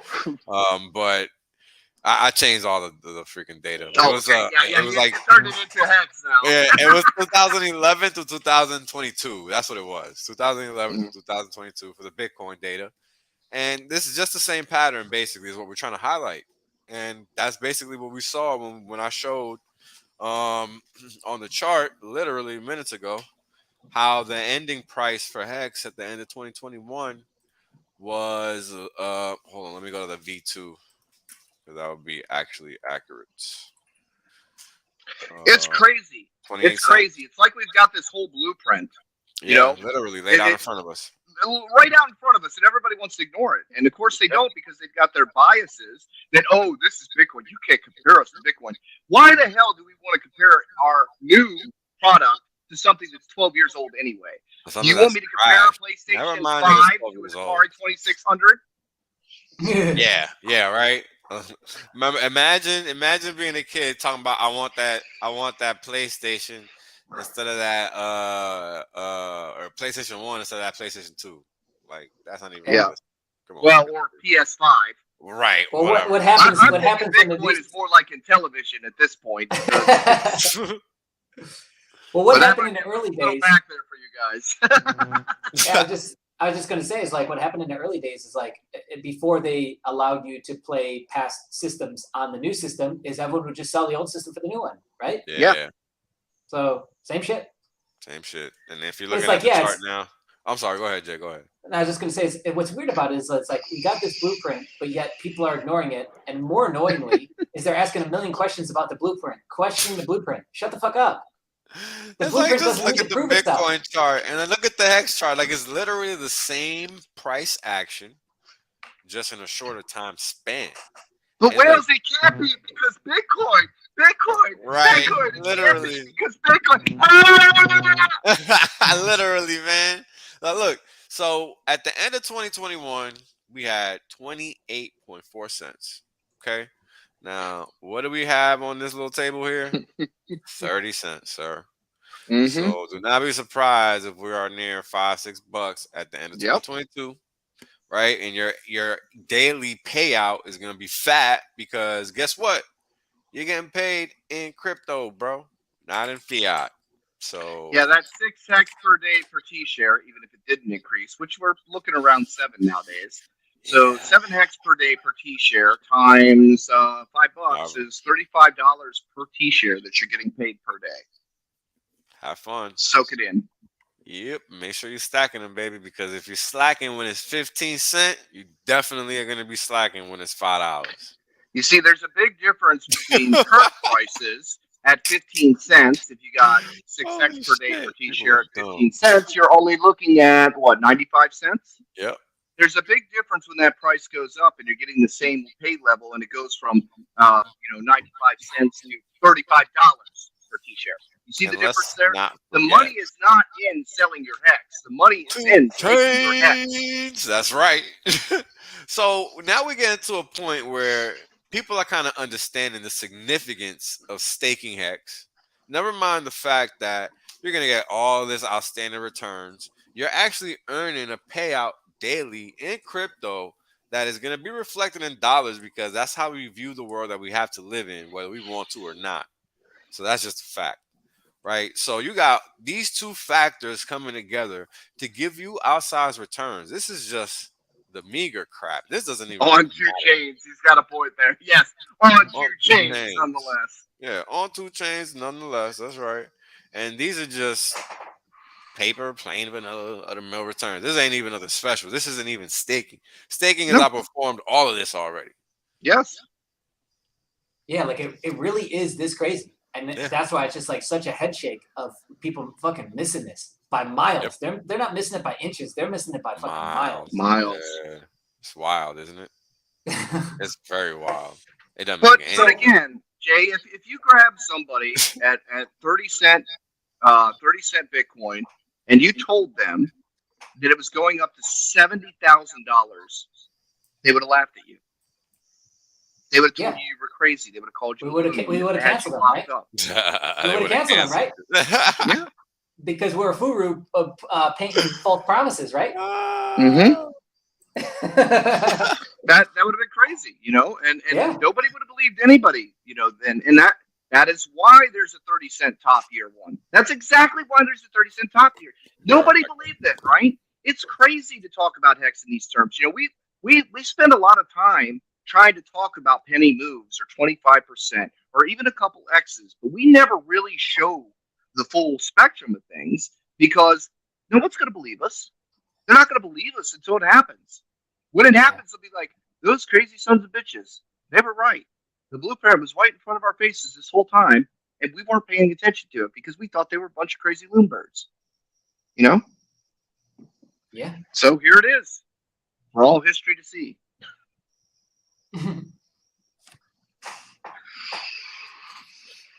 Mm-hmm.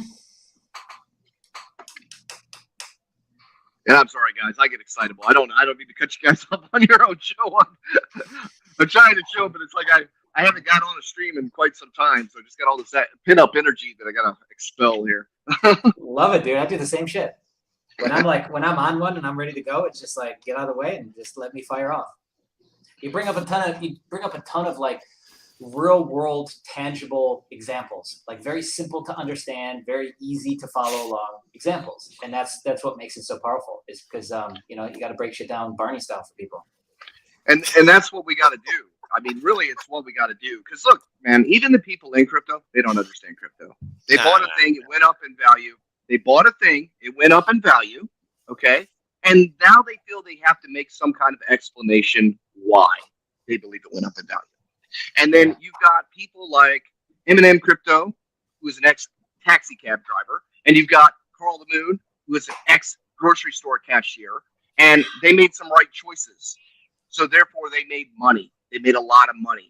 Because they made a lot of money does not make them geniuses. They are still an ex-taxi cab driver and an ex-cashier. Their intelligence has not improved. Their skill set has not improved. They just happen to be right. Okay? They made a right choice. You do not have to and that's all it takes. Intelligent. You don't have to be intelligent to make a right choice. You can make a right choice for the completely wrong reasons, and you can make a wrong choice for the completely right reasons. But you can't look at the level of somebody's money as their level of success as far as intelligence. You can see that as they made a right decision, right? And they did. Good for them. Good on them. They got out of the hole that they were in. Thank God there are crypto influencers on YouTube so they can get a paycheck because they are absolutely not qualified for anything else. I would not let those guys flip my burger at a Burger King, okay? But here's the thing, right? It's like that one guy on Crypto Banner. What's his name? He says, you know what I respect about Michael Saylor is he has more money than anybody else. Oh, really? Okay. You respect a guy because he's got, do you respect me because I've got more masks than anybody else? That's Right. about as silly. That's about as silly as having that conversation, right? You respect him because he has more of something else than you. That does not mean, look, he did not make his money in crypto. He is not a crypto expert. He does not know dick about crypto. All he knows about crypto is he made a right choice and the price went up. And he didn't even make the right choice at the right time. He made the choice later because something was going up and he jumped on the train and it continued to go up. That's it. That does not require a skill set. That does not require anything. Now, how he made his other money, yes, maybe you might be able to take financial advice from him in that aspect of how he was able to generate money before he hit crypto. But now it's like the guy goes on air and he's supposed to be this crypto expert and he's trying to make sense of something that he doesn't even understand. Bitcoin is energy. Bitcoin is power. There's nothing like Bitcoin. Hey, you small people, mortgage your house, sell your car, put everything into Bitcoin, help pump my bags. Look, if Bitcoin goes to zero tomorrow, Michael Saylor is completely unaffected. He loses a couple $1 billion, not a problem. You put your money in Bitcoin and it goes to zero tomorrow, you're fucked. Yep, okay? Don't be listening to people that are in a different position than you are and expect you can make the same plays or can afford to make the same plays and take the same risks they can. That is a recipe for disaster, right? Again, HEX allows everybody to participate at their own level and earn yield, okay? Bitcoin does not. If you try to buy rich man's collectibles, you're playing a rich man's game, trying to buy rich man's collectibles, you're only making the rich man rich, and you're putting yourself in a situation where you are the exit liquidity. You are the one pumping their bags where they have much more than you, and they're just going to drive the price down when they decide that they're going to take profits. Okay? It's not cool. It's not cool. It's unfair for them to I don't understand why they need to talk about it, right? Fine, you're rich and successful. Shut the fuck up. You don't need to be telling people what to do with their money in something they don't understand. Is that they're literally not telling them how to be rich and successful. They're just telling them to pump their bags. No, they're literally just telling people how to pump their bags. Yes, that's how they're telling them. They're not trying to tell people how to succeed. They're actually dangerous because, trying to tell people they're going to be rich on Bitcoin right now is absolutely irresponsible. It's a joke. What's it going to do? A 2x? Look, I just did a convention. I had barrels of latex. I sold every single one. Look, there's my 2x. You want a 4x? Look, I'll buy some more. I'll go do it again. There's my 4. Okay? I don't need a digital asset or to pump Michael Saylor's bags or anybody else's bags in Bitcoin in order to make a 2x on my damn money. You want to take a bet? Anybody want to bet me who's going to 2x first, Bitcoin or HEX? I already offered that. I offered that 3 fucking times to those damn influencers. Did any of them step up? I offered to shave my damn head. I said, I will shave my head. But if I'm right, you got to shave yours. Did they take me up on that bet? Hell no. 3 times. 3 times. Not. I'm betting right now HEX will 2x before Bitcoin ever sees $100,000. We're at, for the record, 15 cents. Okay? We'll hit 30 cents before Bitcoin will ever hit $100,000. And just so you know, that is exactly the same price move. So if you can only afford $100 a HEX or $100 a Bitcoin to make $200, that Bitcoin has to do $100,000 in order for you to make that extra $100. HEX only has to move 15 cents. It's not fair. It's not a competition. No, it's not. It's not even. No. So I made that bet totally knowing that, look, this is not even a fair competition. And anybody arguing that, Bitcoin's going to do 2x before HEX, you will never see those people arguing that because they know better. They're not totally incompetent. They do know better than to take those kind of bets because they know that the amount of economic energy that's required to make Bitcoin double from here. I mean, look, if Bitcoin goes up to $100,000, you can buy a house for $100,000. Okay, right now it's the cost of a car. Do you think people rather have a car or a Bitcoin? These people are so disconnected from reality, they don't understand that. Look, people are not going to be dumping all their extra wealth into a Bitcoin when they might need a damn automotive a vehicle or a house to live in. I think it's clear that all these Bitcoiners are relying on institutions at this point in time. I think it's pretty obvious. I mean, they have to be. Yeah, when no they're one else cheering, can afford to compete. Yeah, but that's the whole point. When they're cheering freaking Visa and MasterCard and all these fucking intermediaries, that ain't crypto. That ain't crypto. That is not crypto. That is not. And that is not rewarding the individual. That is not peer-to-peer. That is not rewarding the individual. That is not creating adoption. That is more centralization, more middlemen, more control, more manipulation. Is what that is. Yep. And they're applauding it, right? Literally. They're applauding it. They haven't figured out yet that centralized exchanges are a dying dinosaur. They don't get that. Nope. DEXs are you and the code. How crypto was meant to be. You and the code. No middleman. You don't need them. You don't need to leave your money on their exchange under their control in order to profit. You know what yield farming is? Yield farming is you are making the moves. You are controlling where your money is going. You are controlling your rewards. The choices that you will make affect your income. Not somebody that has a button that can decide whether or not they want to click off your buy and sell. They could shut that off anytime they damn well want. Well, they do. And they do. Or the exchange goes down. You think you're going to sell a Bitcoin top? No. Because they shut down the exchange. They're going to make sure you don't. The top anyway. They're going to make sure you selling don't. The top. Yeah, they're selling it. Yeah, they're going to make sure you don't, and they're going to cash out, and then good luck to you. Yeah. Well, as many of you as possible aren't going to be able to tell. That's right. That's right. As many. And you're right. Like a lot of them thinking that ETFs are going to come and save them, and all these new vehicles are going to come and save them. What they don't realize is those are the vehicles used to dilute them down, so that the gains are less and less. Volatility is less and less, and we know this thing right to sleep. So you might make money. Like, let's just be real. There's going to be some people that make a killing off of these next future moves in Bitcoin. That's fine. But the long-term future of it is just to roll it into and as another bank asset. That's it, dude. Yep. That's the whole point at this at this point in the game. Yeah. And it's not you lose all that monetary sovereignty. And that is what we're here for, is the monetary sovereignty. In control of your own keys, in control of your own crypto, working directly with the code, no middlemen, no customer service. You just do this yourself, and you don't have to answer to anybody. And you know what? I'm sorry. Hex did not ask anybody's permission. It is. It doesn't need it. Love when you talk about that. That's just pretty funny. It is. You know? I mean, just think it's required or something. I don't even get the logic behind that. Do you think we need the approval from the cashier, Carl, and taxi driver, MM? Do we need your approval? You think we need your approval? We don't need your damn approval. We don't care if you talk about us. By God, I hope you never get in, because I really hope. I really, really hope you get to stand by on the sidelines and watch us drive by. Yep. That's it.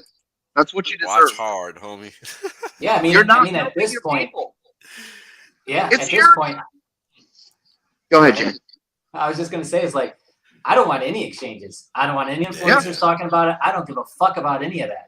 Just stay away. Stay away. Please, do me a favor. Stay away. We don't want you. I think it discredits us. I think it discredits us. It really does. It discredits us. I don't want to be on the damn coin market cap. You know why? Because we don't deserve to be on a list with a bunch of bullshit. Pretty much. That's it. It's I don't want it. I don't want Hex in an exchange at all, period. I don't give a fuck about this. I don't want to be in the National Enquirer. Y'all want to read the National Enquirer? Go ahead. We don't need to be on it, right? Screw that. I don't like it. I don't like it when we're listed next to shit coins. I don't like it when we're listed next to garbage. I don't like it when we're listed next to things that are never going to come to fruition. We are a complete product. We are in our own It's not even place. the same league, bro. It's not No, even the same league. No, it's not a fair competition. It's like an MMA fighter in a room full of kindergartners. There you go. You know, Literally. it's so bullshit. Yeah, you know, that not even the same league. You know, if the crypto space was a playground, it would be full of razor wire, landmines, hand grenades, and broken glass. You know, that is crypto, and we are outside the gates of that. And when you're all done getting blown up in there, come on outside the gates. That's where we'll be. Yeah, I'm laughing at you, but we'll be there. Yeah, We'll that's a great point.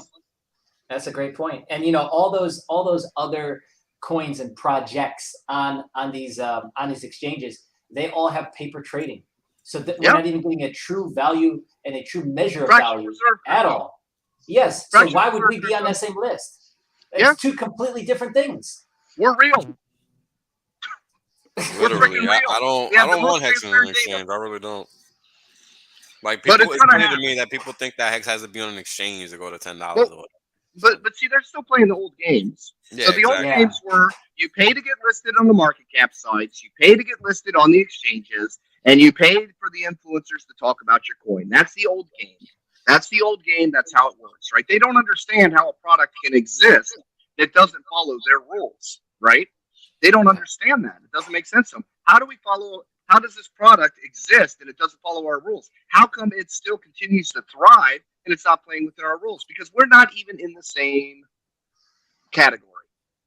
We are way out of their league, and they need to just deal with it. They want to stay in there and get beat up. That's fine. But like I said, we're outside the gates. When you're done getting beat up in there, you're playing these stupid pump and dump games and everything. Come on out. We'll start teaching you how to save for your future. Yeah, apparently audio's a little jacked, Johnny, so check that out. Thanks for the super chat. I was waiting for how long that was going to take. I was just joking. I don't know. It don't bother me none, so whatever. I don't care. Is it still jacked? Yeah, I think when you fix the left, which is or excuse me, your right, which is responsible for the actual microphone piece, I think you actually might have shut it off. So check your right. I'm not saying anything. Right. Now there it is. Yeah. There it is. Talk now. Go ahead. Of course, now I can't hear you. What in the hell? Oh shit! Well, we can hear you just fine. Now it's good. Hello. Can you hear us? Test. We shouldn't have even fixed it. Yeah, there you go. There you go. Thanks to the super chat guy. Rug pulled. Right. Dang. But you know that is a funny way to look at the markets. You know, if you think about it, it's like Bitcoin was supposed to be peer-to-peer cash, and then that didn't work. So we just kind of kept shifting narratives. So it's like, think of the drug dealer. Think of this as just a drug dealer, and it really kind of speaks to really is like that, actually right? behind this, right? So then it's like, okay, let's give them ETH because we'll give them smart contracts. Okay, kids, here's the new candy, here's the new crack, right? And then it's like, okay, well that didn't work. Let's do DeFi. Let's do DeFi. DeFi will have like tens of thousands of % APY. Okay, let's give them DeFi. Give them all DeFi now. Oh, fuck. Okay, DeFi's not working anymore. All right, let's give them memes. Yep. We're just going to make shit up on top of made shit up on top of made shit up. Okay, yeah, give them that. Give them that. No, okay, that's not working anymore. Fuck it. Let's give them JPEGs. Literally. Like, what is going on, dude? I mean, it's one piece of shit after the other, literally. Shit on top of shit stacked. Yeah. Shit squared. Literally. It's crazy, man. I mean, you got to think about it, right? I mean, we're trying to think long term here. We're trying to make outsized gains, not just a few %, you know, not just a few X, not a lucky hit, not a home run, not a lottery ticket. We're talking about generational wealth, folks. I mean, the conversation isn't even the fucking same. And I don't think people really grasp that. If you're not here to talk about generational wealth, please exit the fucking chat. We don't want you here. Because we're not here to talk about meme coins. We're not here to talk about shit coins. We're not here to talk about promises. We're here to talk about plan and action. Strictly. Get the fuck out if you're out here for anything else, because you're not even a part of this conversation. You're just not. Yeah, like, look, don't get me wrong. It's great if you go get rich off Hey, man, you can do whatever you want. Go for it, dude. But we're talking about longevity, right? Longevity comes from entering arenas where you can for sure minimize your risk and outsize your gains. This is a no-brainer, and that exists here. I mean, we're talking about something where people have a reason to buy it, right? Yeah, an arena for anyone to get into. It's fucking insane, bro. Like, yeah, Johnny brought this up earlier. Like, why would you try and play in the game at the same level as somebody else? Like, how many people would really get value from a conversation with a billionaire right now? when you're making $60,000 a year? What's the average median income in America? 36,000. So if you're making $36,000 a year, I mean, are you even going to get value out of a guy that's making 10 million plus a year? No, because they're talking fucking spaceships. Yeah. You know, they're talking French. They're in a completely different reality than you, and that's kind of like a lot of what we talk about. Is that, you know, and I hate to say it like this, but a lot of times the reason why people aren't getting the shit we're talking about is because we're just at two different points in time. Yeah, over their head. Yeah, and they're just not getting it. And I know that that can be used as an escape to be like, oh, I'm so smart and you're not. I get it. Okay, that's not what I'm saying. I'm just saying, like, for a lot of people, they're not getting it because they're not getting it, and that's okay. You know, they'll get it eventually. That's for sure. Yeah, 100%. I did. 100%. But don't try. Well, no, Wales. The thing is, look, this is the kicker here, man. All right, just because you understand it doesn't mean others will. And people, the Dunning-Kruger effect happens two different ways. Okay, at one end, you've got people that are overconfident that know nothing, and then at the other end, you've got people that are smart that think, well, I've got a lot to learn, and they're uncertain about their level of capability, right? So it works both ways, right? So we take for granted that people should just know what we know. And when you try to force feed them that information, it becomes unnerving for them because maybe it's too fast, too much information. So you end up generating fear when you talk over people's heads because they're like, wait a minute. Oh, I don't understand that. And then that creates fear. And when you create fear, you get people that are just going to be dismissive or they're going to attack it. Right. So we have to learn how to break things down in a way that your average person can relate. And that's why I do a lot of the stuff that I do to break things down into like simple, nonsensical sort of things is because, you know, it helps the average person understand and it not be so complicated. Complexity is terrifying for people. It's really terrifying. Especially when it comes to money, right? Yeah, and people are very quick to quit, right? It's like, you know, when people use scare tactics and stuff towards hacks, they said, you know, well, it's a scam, it's a this, it's a that, you know, and they're basically doing the spider theory, right? It's like, it's a spider. It's a spider. It's like, oh, it's a spider.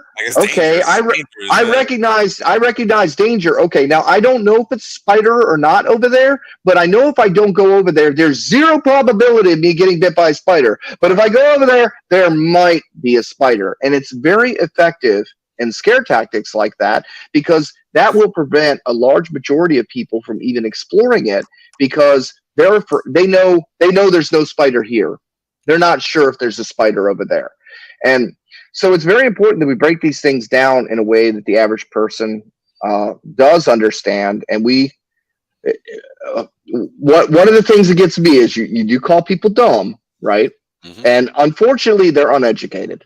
You substitute that word dumb with just uneducated. They don't know yet. They don't have that information. They're not privy to the knowledge. This is what I'll say, Johnny, because here's a simple fact. We live in a time where everybody has a knowledge disposable at their fingertips, period. So they do. Yes, they do. So, because they can walk their ass over to Dunkin' Donuts and log into that motherfucking free Wi-Fi, sir. So I ain't hearing that shit. Local fucking library. I ain't having it. I guess my take on this is that we all just kind of serve different fractions of the market. So everyone's providing value here, otherwise we wouldn't exist. So there's the. I'm not picking on Wales, but I mean, I wasn't picking on him at all. I was just saying it is one of those things. If we can rephrase some of the things that we say, just like we rephrase interest to yield. Yeah, but that's I believe it's very effective. You know, and Richard does it too, right? Because he sounds like an angry parent, so he'll call people stupid, idiots, morons, and that's very offensive. And the fact is, the reason he's doing that is because he's like an angry parent. He's like that parent that's saying, hey, dude, there's danger over there. Hey, dude, there's danger over there. Hey, dude, that's not going to work for you. You moron, you idiot, stop. Don't do that. You're going to hurt yourself, you know, because he's getting elevated to that level. And Wales sometimes does the same thing. Don't be stupid. Don't hurt yourself. Don't do it. But sometimes that angry parent thing in today's generation and such doesn't work because they immediately take offense. They shut off their brain and they don't listen any farther, you know? And so it's important. It's important to try to reach beyond that boundary and not shut their brains off too quickly, so that they have the ability to absorb the rest of the knowledge that you're sharing with them. Because if they shut off too quickly, then it's game over. And we don't want that. We want inclusion. We don't want exclusion. We don't want everybody to think that they're stupid except for us. We don't want to be in that situation where we're talking above everybody so that we look arrogant. We want to be able to meet them where they are, walk them along. And I know you don't like this walking along stuff. They should, people should be adults. People should be, but in reality, in marketing, you do have to lead people, and you do have to meet them where they are so that they can understand, and so they feel comfortable with you leading them, and they don't feel like you're gonna bite them, Right. People have these wild imaginations. Whatever, Hexadente, they got these wild imaginations. And Right. look, I get all that, man, but at the end of the day, if you don't want it, you're not gonna get it. It doesn't matter who says what. Well, it's true. It's true. But if they're here for information, it's just a matter of rewording some things and just trying to meet people more where they are and show a softer side of whales. I don't want a softer side of whales. I don't fucking want a softer side of whales. This is the softer side of whales. No, I like the 80-20 that basically exists with whales, which is 80% of the time he's telling you exactly how it is, and there's a lot of words that people probably won't like in there, and then 20% of the time he's not really like that, and he's kind of like softer or whatever. I like that because, again, like I said, everyone's kind of filling their spot in the ecosystem, and there's going to be plenty of people that go right down the middle, and they are better at meeting people where they're at. I don't know if I'm one of those people, honestly. I like what I do, and I like how I present the information, and so I speak to a certain type of person. I think you've got some good analogies too, Jay. I've watched. You throw some good analogies out there too, where you're kind of spelling it out. It comes out really fast, so sometimes you got to really, you got to be quick to keep up with Jay. You got to be quick, but he does hit a lot of points in a short period of time, and it's.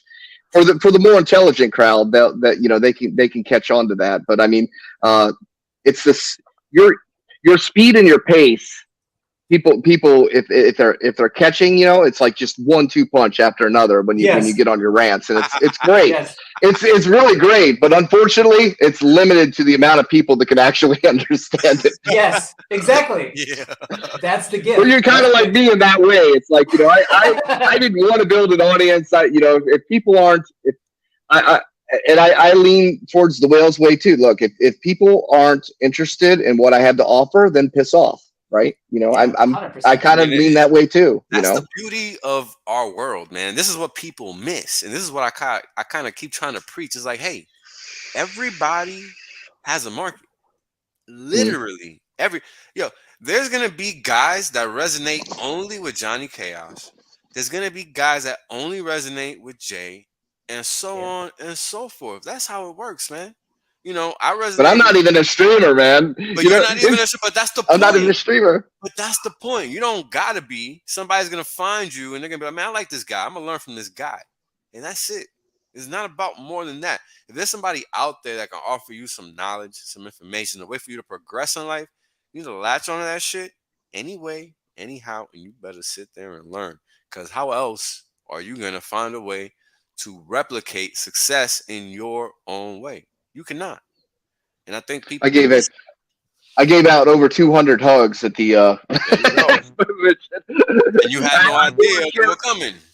Yeah, my shirt said "Embrace the Chaos" because I knew it was coming. I saw it. Yeah, but the thing is that you thought you were gonna have to get in people's way. People got in your way. Different world, bro. I've experienced it. It's crazy. It's not something you even understand because you're just some guy. Yeah. Well, it's like that. It used to take something to get on TV. Now everybody's on everybody's screen, right? So that celebrity ship sort of thing still happens because people are used to celebrities being on TV. Therefore, if they see you and they connect with you, you're a celebrity. It's a little unnerving though, because a lot of people know who you are, but you don't know who they are. That's right. So I could be attacked by finance ninjas for all I know. That's right. So, These so homies are coming after you. that's right. That's right. I took that break earlier. I had a few. I had to stuff in a barrel. But anyway, so but yeah. So it's the convention thing was really crazy. There was a lot of people that I didn't get to meet, and so few people that I got to spend a Isn't that little time funny? with. Isn't that funny? Yeah, but what was really cool about it though, Wales, was there was a large amount of people there that did not know who I was, Oh, had never heard of me. That was interesting to me, and I interviewed a couple of them. It was real funny. I interviewed them as average crypto influencer too. oh, So really? they really had no idea who I was. If they didn't know who I was, they obviously didn't know who the average crypto influencer character was. So That's I was funny. prowling around Naga's party and doing the average crypto influencer Right. I thing. And saw little videos popping up on Twitter, man. That's there's more footage. I got to get back with my camera guy and get some edited. There's more footage. But yeah, so there were a lot of people there that did not know who I was, and that was actually kind of neat to me. There was actually a couple ladies that said, "Oh, you gave a really good speech. That was cool. We didn't know you." They said, "Well, when did you get in?" And they were like, "Oh yeah, my husband got me in. He's been an OG since first day." I said, "Ladies," I said, "why don't you go ahead and get a picture with me and then send it over to your husband?"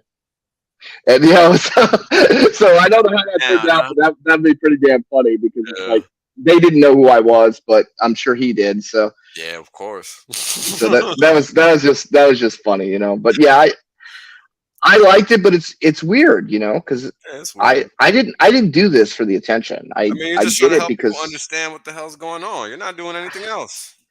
I just got tired of people buying into all the lies. It's like I've heard those lies. I've heard those lies for the past 6 years. It's bullshit. I'm tired of people being fed bullshit. Somebody's got to frickin' say something because this is bullshit. I think And I couldn't take it. they don't realize that, some people are putting their life savings into this game. Yeah. This is not something where, oh, I'm just going to take a trade and we'll see what happens. No, no, no. People do not operate that way. Some people think that they're supposed to take their whole wad, put it on one, click buy, and that's it, done. Some people do not understand that they need to break up their portfolio into certain buckets and do all these things and yada yada blah blah blah. Like it's a whole structured thing that they could do if they wanted to. Like, and the average person just they're not even financially literate, let alone capable of investing money. I mean, there's levels to everything, people, right? And this is why we talk about all of these different topics.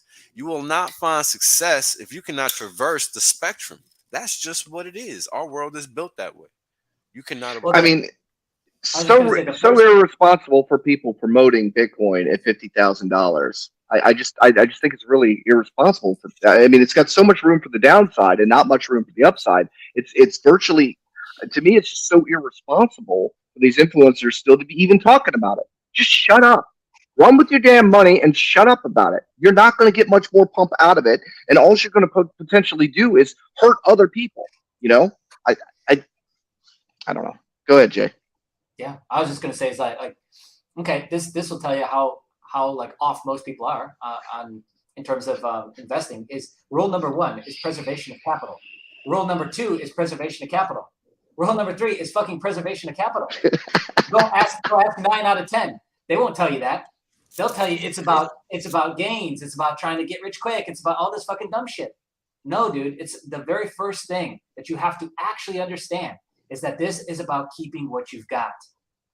Save money over time. Save money over time. It's not a get rich quick scheme. It's a savings account. I wish people would understand that. But you don't check your savings account every 5 damn minutes. It's a savings account. You're saving money over time.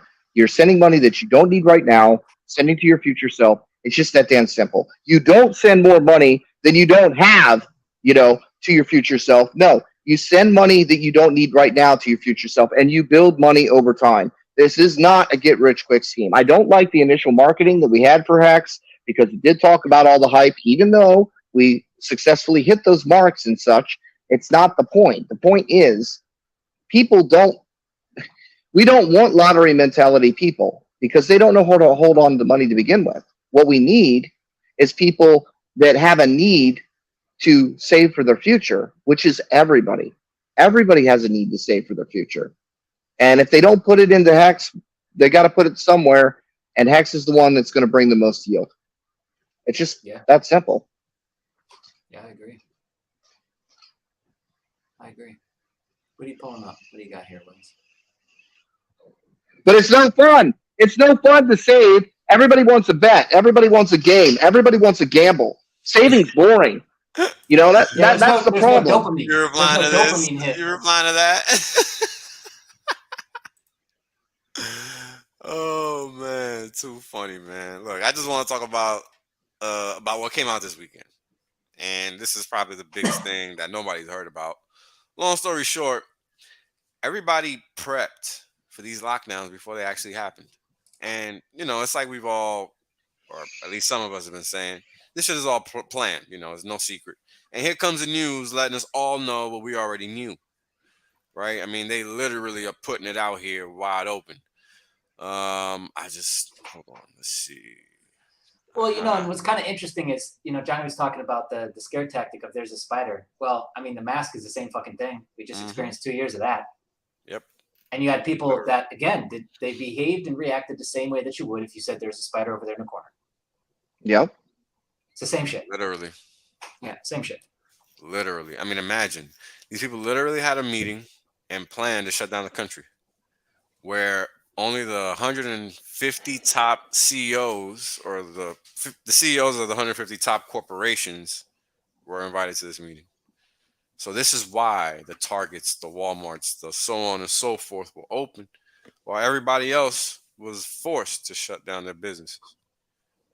Yep. Yep. Home Depot is open. Alcohol store was open. Weed store is open. Lowe's, Mom and all pop these shop was not. motherfuckers. Yep. That's right. And this is what's happening in real time in this country, in this world. And you got to realize nobody is going to do a damn thing about it if you do not. So don't sit at home thinking somebody's supposed to do something about it.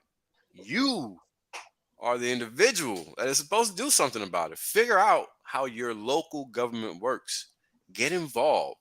Do not let this happen again, because clearly they had zero qualms making sure you were broke for the past 2 years and struggling and living the shitty life that you had to live for the past 2 years.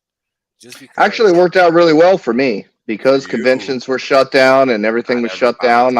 I spent all my time looking into HEX, and HEX outperformed my lifetime's achievement.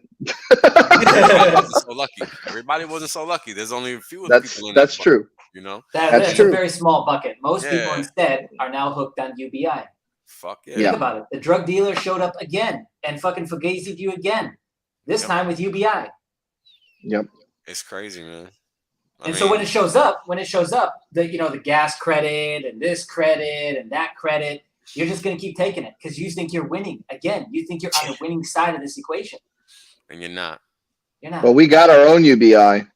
Right. It's called T-shares, man. And it's not government controlled. No, it's the best kind of I always thought that that was kind of a marketing point too, as far as passive income, and a lot of people that believe in UBI and everything. It's like, you know what, you can't trust the government to come up with anything that's going to be, decent for you, but you can create your own income, and this is how you do it.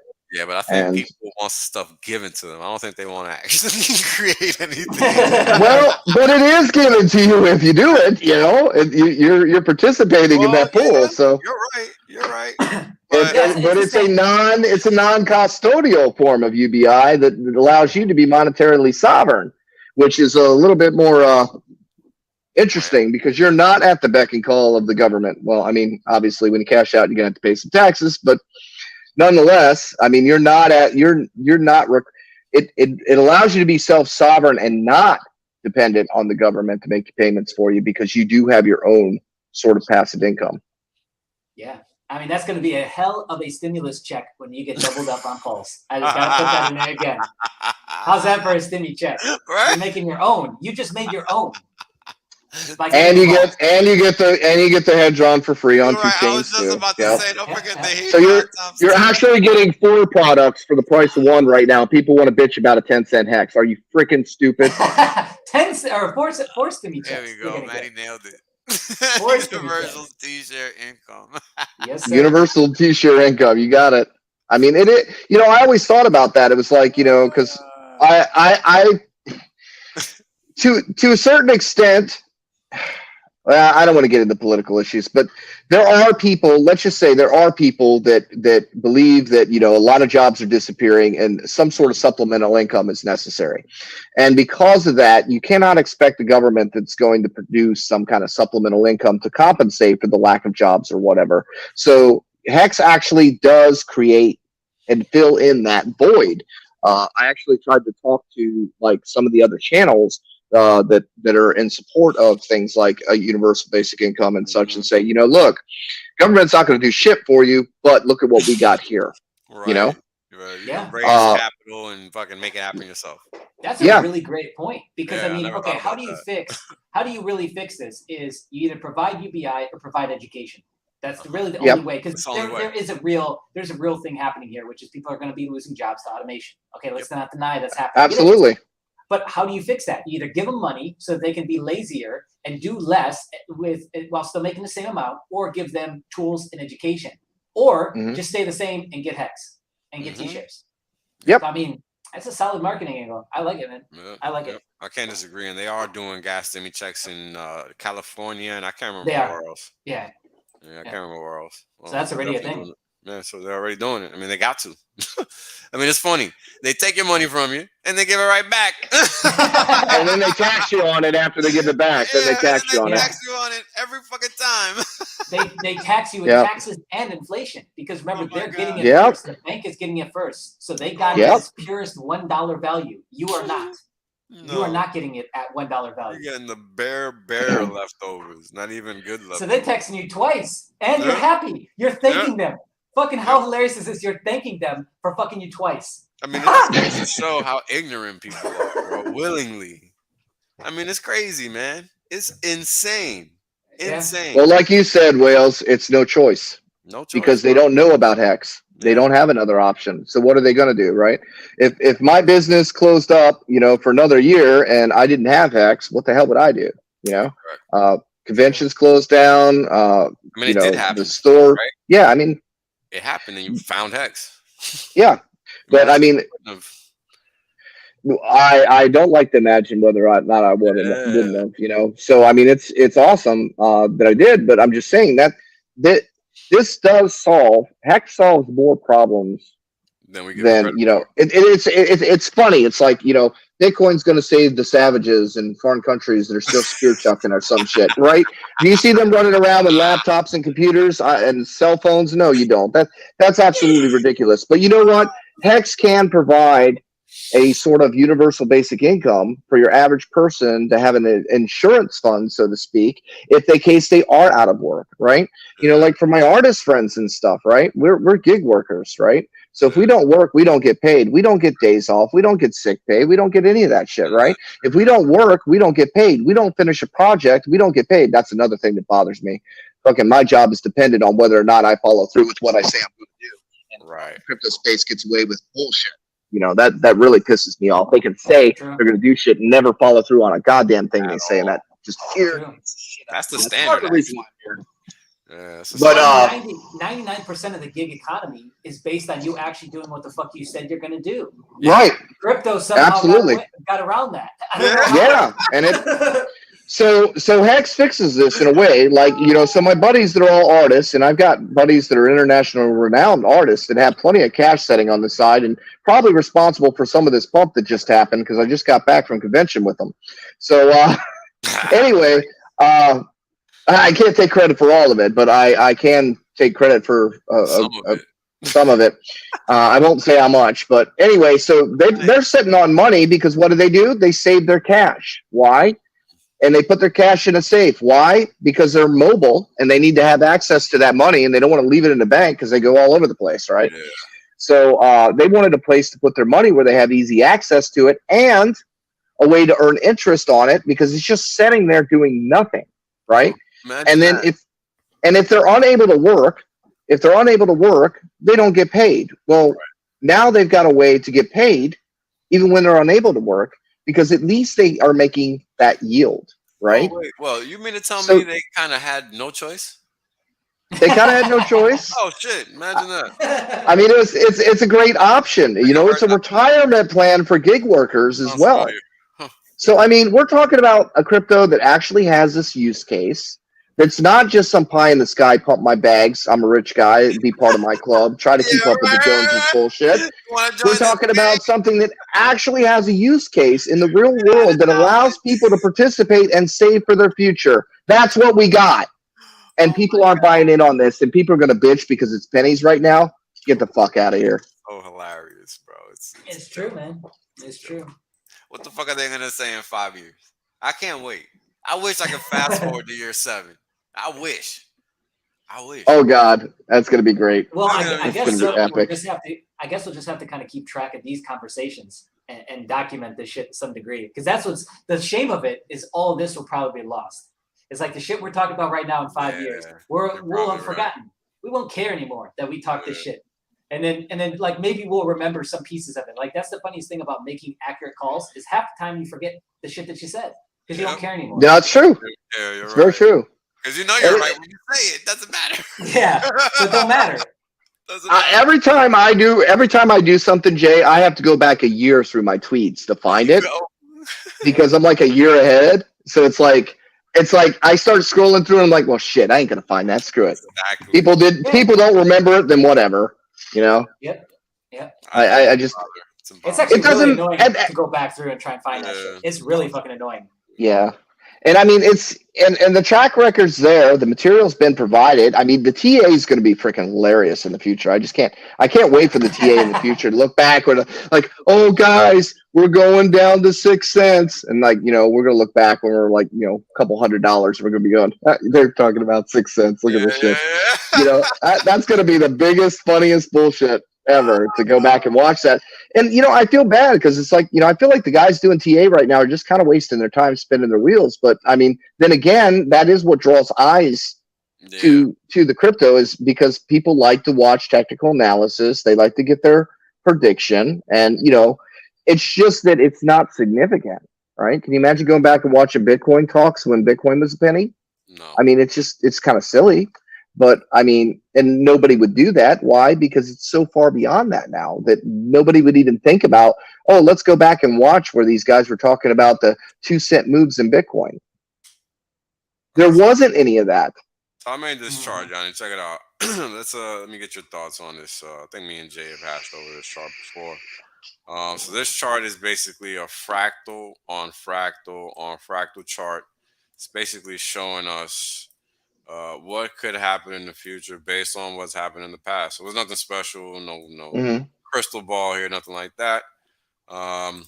Just took the previous range. Previous W. Yeah, The previous win W. Yeah.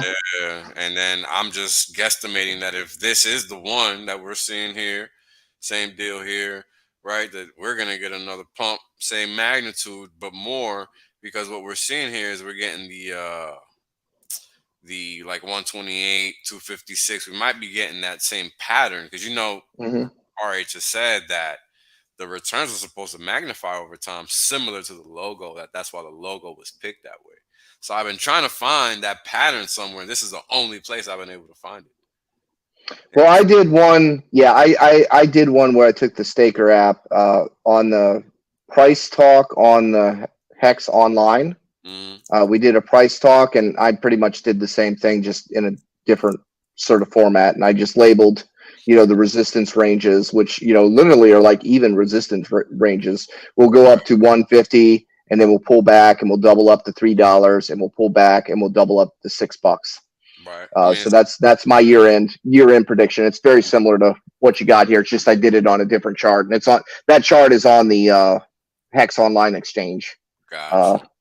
This chart goes out to 2025 or so. This one's long term because I tried to forecast Like if we had 133 days of this pump, 294 days of this pump, Yeah. and the magnitude should be proportional. So 130, 200 days. I'm like, all right, well, let's do it times three or cube it or whatever, make it 900,000 days or whatever, something like that. Somewhere in there. So I figured if this next pump is going to be the one that drags everybody in for real, then it's going to be a long lasting pump and it's going to go for a few rounds. I mean, it's going to be unbelievable because we've never had this much selling, man, ever. Right. Ever. It's insane. Crazy. I mean, the displacement in the circulating supply is above 40%. Imagine we started a big payday down here at Mhm. 100%. Now down here after a dip, we're at 40% displacement in the circulating supply. That means hex is harder to get by 40% Yep. at a minimum because there's that much more people in the pool playing along now. I mean, I Yep. don't think people really grasp what's happened during this dip. I mean, the game has Well, changed, man. It's changed. well, it's gonna get really interesting when Pulse does launch because I expect there may be like um, a tightening of liquidity for the 24 hours previous to launch, which Oh, is going to make Hex even cleaner on the Pulse side when that happens, and then the liquidity will probably be that re-added. liquidity keeps getting scanned by day. So yesterday it was like Yep. 130, 140. I think earlier today I checked it was 115. Now it's only 110. Hmm. So it was 300 million plus, like maybe a week or two ago. I don't Yep. remember. It was sometime I streamed.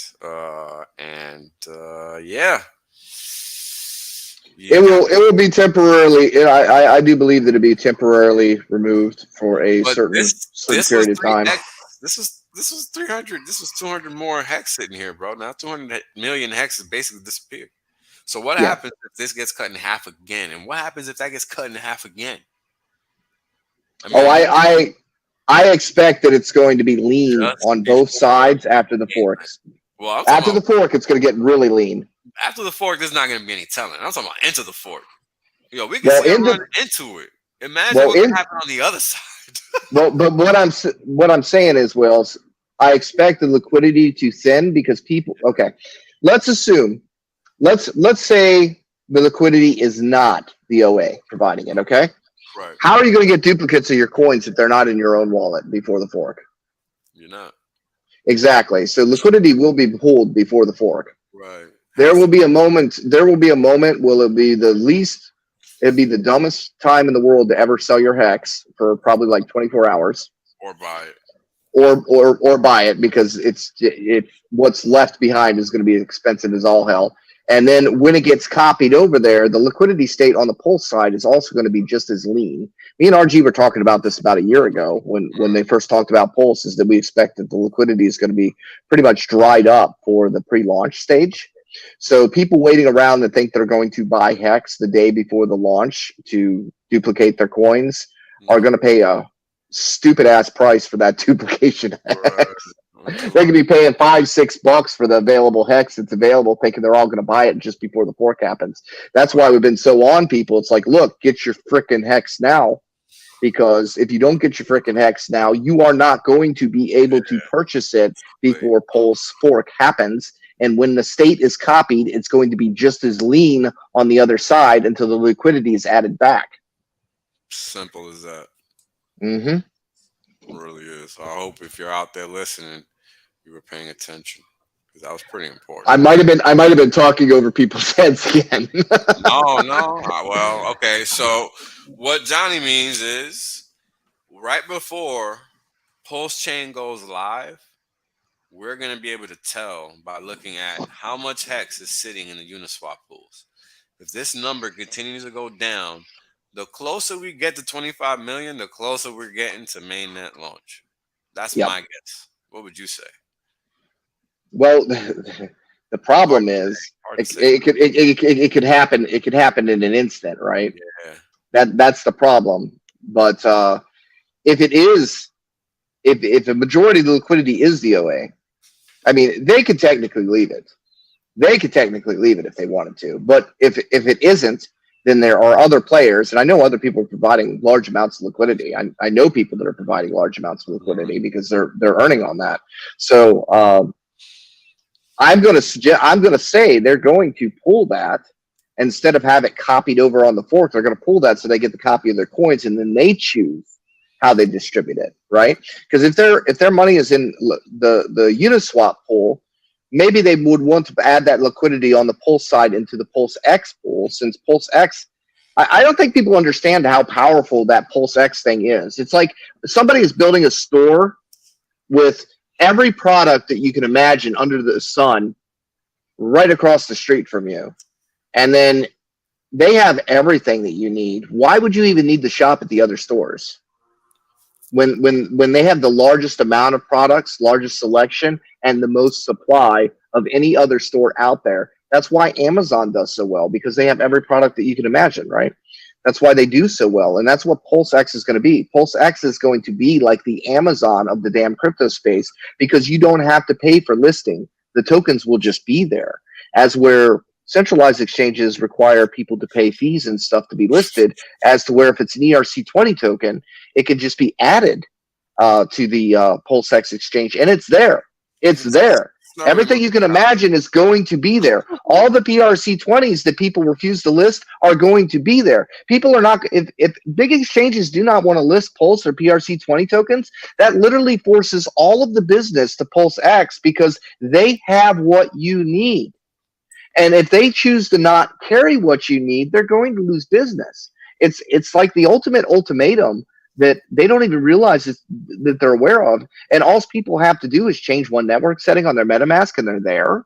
You think people aren't going to just change that setting? Do you think they're going to, once they have a good experience on Pulse X, do you think they're really going to go back to the abuse and the Stockholm syndrome of the old shit that they're used to being abused by? Do you really think they're going to go back there? I don't think so. They're going to go where they're treated right. That's right. And all it takes and is that's one powerful. time. All it takes is one time. I try to explain that to people, man. All it takes is one time. I mean, we're talking about, we're recreating an ecosystem that has failed already. And we're taking it, replicating it, improving it, making it high speed, making it travel 100 miles an hour only. And well, Ethereum destroyed the DeFi movement. They destroyed decentralized exchanges. They destroyed yield farming. They destroyed NFTs. Ethereum destroyed everything. Find videos on YouTube talking about this DeFi, that is yield farming, that all this thing, because gas got so expensive. Yeah. So we're actually creating a space where all of these new innovations are actually usable for the first time, actually. Because what happened was I'm sure there was pressure on the Ethereum network, because everything has been ran within this system, and the system is dependent on centralized exchanges, dependent on the listing fees, depending on the listing fees on CoinMarketCap, depending on the influencers getting their paychecks and everything else. I'm very sure that the pressure was on them to keep the status quo. 100%. And in order to do that, they had to raise the Ethereum gas fees to actually make the DEXs unusable and liquidity farming unprofitable. And that's what they did. They made liquidity mining unprofitable to where it cost you more money to remove than the yield that you could possibly make. And now over at PulseX, all of this new innovation is actually going to be usable for penny fees. And it will allow people to produce their own money and run their own yield and do their own yield farming, mint their NFTs, make their tokens, whatever the hell they want to do. It's an open playground for penny fees, and it allows that stuff to be usable again. It was never really usable because of the fees getting jacked. And I mean, we went over to Matic, we tried the bridge, we tried the second layer solution and stuff, but the problem was but the problem was, if one, it was buggy, two, it did not utilize all of the features, right? It wasn't a full system state. It was still somewhat of a ghost chain. Yep. So, and even Matic is actually owned partially by Coinbase and Binance. They have a large stake in that. Okay. I don't know how many big players have actually, been part of that sacrifice pool. But I would doubt. I don't think it's going to be as. I think the biggest changes are going to have to buy our bags to participate, and don't let them have it for cheap. Good luck to them because they ain't seeing mine. They ain't getting it for cheap. That's for sure. Well, So they're going to get some. They're going to get some because they're basically going to get all the copies. Yeah. Fork, and they're going to keep Yeah. themselves. They're not going to give you They're shit. gonna get the whatever Ethereum is that exists, and that's it. They're not gonna. That's Yep. minuscule. You know, it's nothing. that is minuscule. Yeah, $30 would buy you with the Vitalik's bag because he's got like 300,000. $30 would have got you 300,000 pulse, and that's like the total equivalent of Vitalik's bag. Yeah. Well, you brought up a good point. Like for anyone thinking like, oh wow, that's kind of like a big leap you took to say that like Ethereum had no choice but to raise gas prices so that people stopped making money. That's exactly what happened. We've seen that happen now over and over and over again. I made a post the other day that was like, look, it's always happened since the beginning of time and the beginning of the markets. Back when trading markets first came out in the 70s, 80s, 90s, when a lot of what we consider high frequency trading and a lot of these mechanisms of today that exist started back then. Yeah. They would limit traders. They would limit the amount of size you could put on if they found out that you were making money. So like, let's say there's a guy that was really good at energy. That's how world positions exist now. Yeah, he was trading all of his size in energy. Well, they would start to limit how long he had to hold on to those contracts and terms around interacting with that contract. Just because that one guy was making money. They changed the rules just for one guy. So if what you're seeing today was started back then in the 70s, 80s, and 90s. So then we've already got recent examples of this, though. So it's not too much of a stretch to think that Ethereum would do this and collude, yes, due to pressures, because we already saw this happen with Citadel, rug pulling, Robinhood, and the run on AMG and GameStop. So you just saw AMC. Even though, Jay, let's throw conspiracy theory aside, and let's say Ethereum didn't collude, it still happened. Gas fees still got too expensive, and as a result, the impact that it had is still there. Whether or not the reasoning behind it or why ever it happened, it still caused DeFi to be unusable. And as a result, it hasn't. The new developments have not been able to be utilized to their abilities yet, because they haven't had a usable network in order to do these things as a result of being priced out. And it's the same thing, so the cause or the effect was still the same, regardless of the cause, or if anybody wants to believe our reasoning why this happened, the effect is still the same, and the effect will be the same on Pulse X of being able to actually use it because of the lower gas fees. And also, as you were saying, these other networks can limit, and this is not a limited network. This is a sandbox where everybody can play and everybody's welcome. And there are going to be things that are going to be non-legitimate on this thing. There are going to be ways to lose your money because it's open season on this particular platform, but the platform itself is solid. Just like any new network that comes out, there's always going to be things that are going to be built on it that are going to be less than couth. Opportunists go where the opportunity is. They go where the money is, and that's just going to be how it is. And you just need to put your head down and know that people are going to use this network. Everybody is going to use this network. It's not a question. Like Whale says, they're going to use it. Why, Whales? No choice. There it is. I see what you're looking for, Wales. You're looking for the yeah. I'm trying to show Johnny it's not a conspiracy. So there's the main chick, the main chick above Vitalik on the board of directors for ETH is part of the I don't know. She's some Asian chick. She works with the World Economic Forum. Yeah, she works for them. The WEF. She was part of the original, the 200 leaders of tomorrow bullshit list that they made. Young leaders, whatever the fuck. Yeah, which every one of those people, by the way, on those lists turns into a fucking head of state. Go back and look. Yep. From their early on lists, it's literally the heads of huge deep countries to this today. Corporations, whatever you want. It doesn't even matter.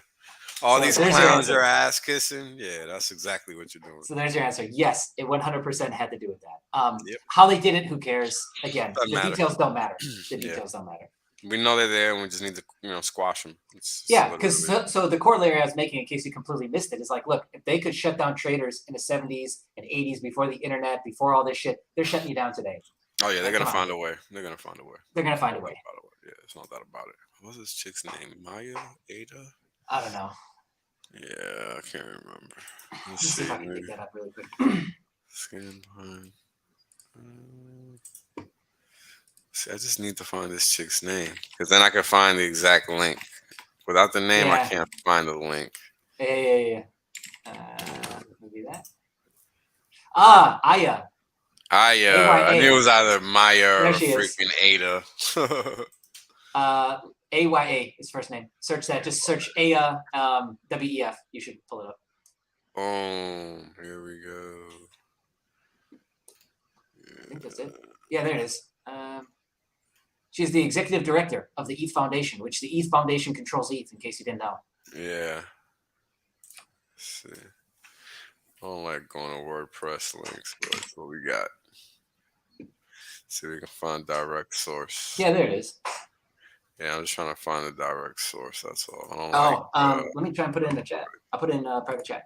I forgot I had that. All right, there it is. There's the official page. There we go. Sure, it's probably in here somewhere. Just didn't get there yet. Oh, come on, man. There we go. Boom. So it's no longer conspiracy. So read it to us, Whale.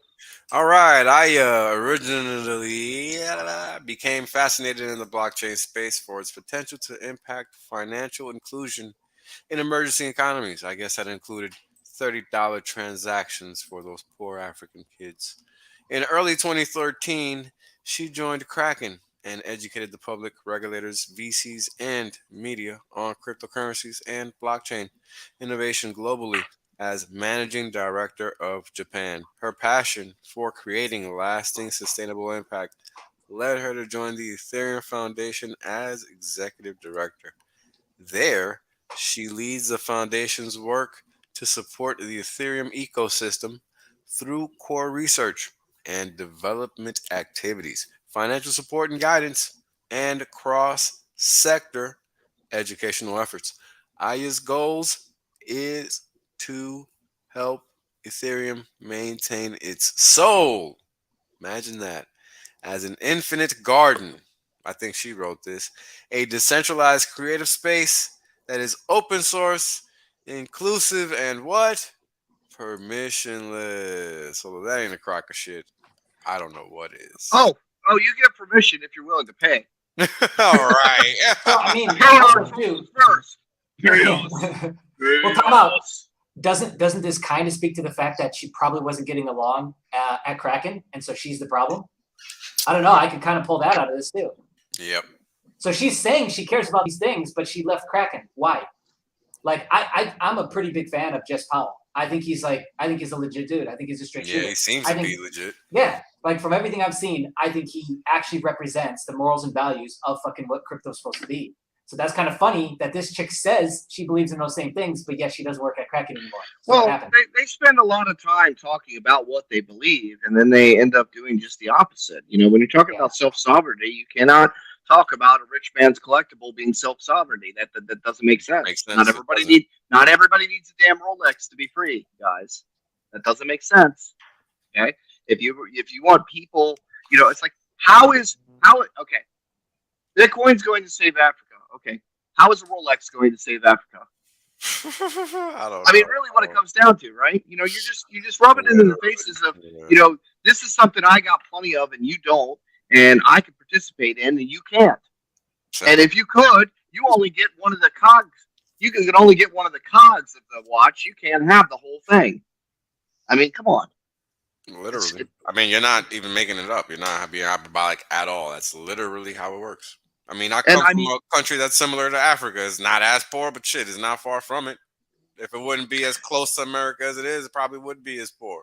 But I mean, that's just it. How I don't understand this. We're going to save the world thing. You're not. Yeah, You're not you're not. helping people make yield. You're not helping people save for their future. You're Nah. talking about trying to get them to jump in on a speculative asset that the only thing that matters is the price goes up and your bags get inflated based on these other people coming in, right? They're not teaching people how to make money for themselves, and that's what our community does. We're teaching people how to be That's it. financially responsible for their own money, for their own choices, and for their own savings. You know, Nothing else. and they are totally responsible for that. You know, they choose how they want to utilize it. It's just a tool. We're giving them the hammer. We're telling them how to use the hammer. And if they want to crack themselves in the head with it, that's their problem. That's you on know? them, yeah. Straight up, man. So I mean, the this tool is available. I mean, it's like another thing. You know, it's like everybody wants to bring Richard's character into question here. Do you really care who made a hammer? Oh man, we could talk about that for hours. Let's not even go that route. It's so ridiculous. Do you know who made a hammer? Nobody knows. knows. Who the inventor, nobody knows who the inventor of the hammer is. Is it a useful tool? Yep. Yes. Can you still drive a nail with it? Yeah. Yes. Does it matter who made the hammer? No. It's a useful tool. I don't understand where the character of the inventor has anything to do with anything. Irrelevant. I mean, it's so irrelevant. Yo, I can't who remember. Who made the screwdriver? Listen, man. Who made this? Who made this? Who's Mr. Hitachi? All He the must be people I mysterious. talk He must be to hanging with that work Yoshi. on the wall, they do not ask me who the fuck created this. Yeah. Fuck. They ask, does this shit really work? And they know I'm gonna tell them the truth. And that's all they care about. They go forth from there. I don't hear about them again. Where'd the money go when you bought the hammer? Who got the money when you bought the hammer? How much does that guy make when he bought? How much does that guy make that invented the hammer? We got to worry about that before we drive our nail. Yo, you want to really shut them down? Who made your fucking iPhone, bro? Ouch. Yeah. Ouch. How many little kids made your fucking Nike shoes? Shut the fuck up. Yeah. There you go. You know, here's the other thing too, right? It's like, okay, can you operate an iPhone? Yes.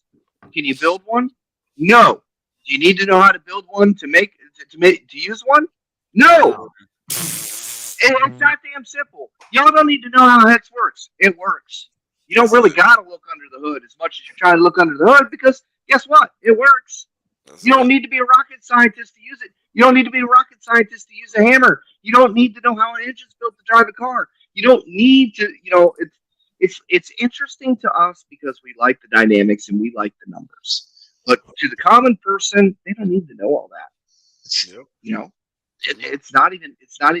It's like, it's like sometimes we feel like we got to share. No, you really got to understand t-shirts. No, they don't. You stake this, you get more out when you. Yo, I don't, unless somebody asks me about that, I don't tell them anything about it. Like, they either find it themselves or they just eventually ask or it comes up or, I never say nothing. Like, it's really straightforward, man. Like, it is what it is. But I mean, we came out of the gates trying to, we all did it. We all came out of the gates trying to bring people up to our level. Yep. Trying to catch them up as quick as possible because we discovered this thing and how this works and how awesome it is that it works. And then you're trying to explain to people that only understand send and receive functions and they think everything's BitConnect except for the stuff that they're paid to show, which is literally BitConnect.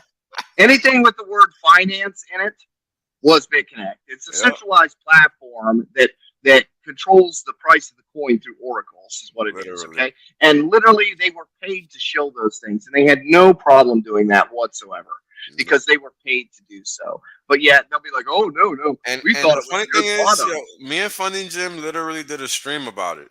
So the proof is out there. It's not like we're making it up. No. Like we got receipts, yo.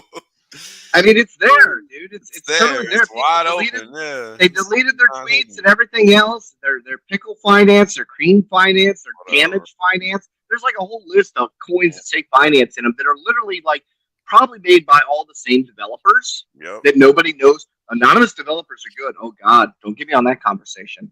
Yeah, anonymous founders are good. Yeah, a 12-year-old mom and dad's basement could have made your fucking coin. Yeah, how do you feel about that coin, guys? Microsoft Paint expert, yeah.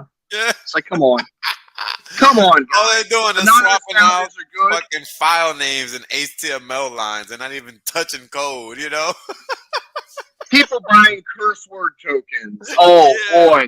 Wow, that's the future of finance. Give me some of that curse word token. I mean, come on, guys. It's like they're paid to show that shit, right? And they can look at us with a straight face and say, "We don't have a product." Really?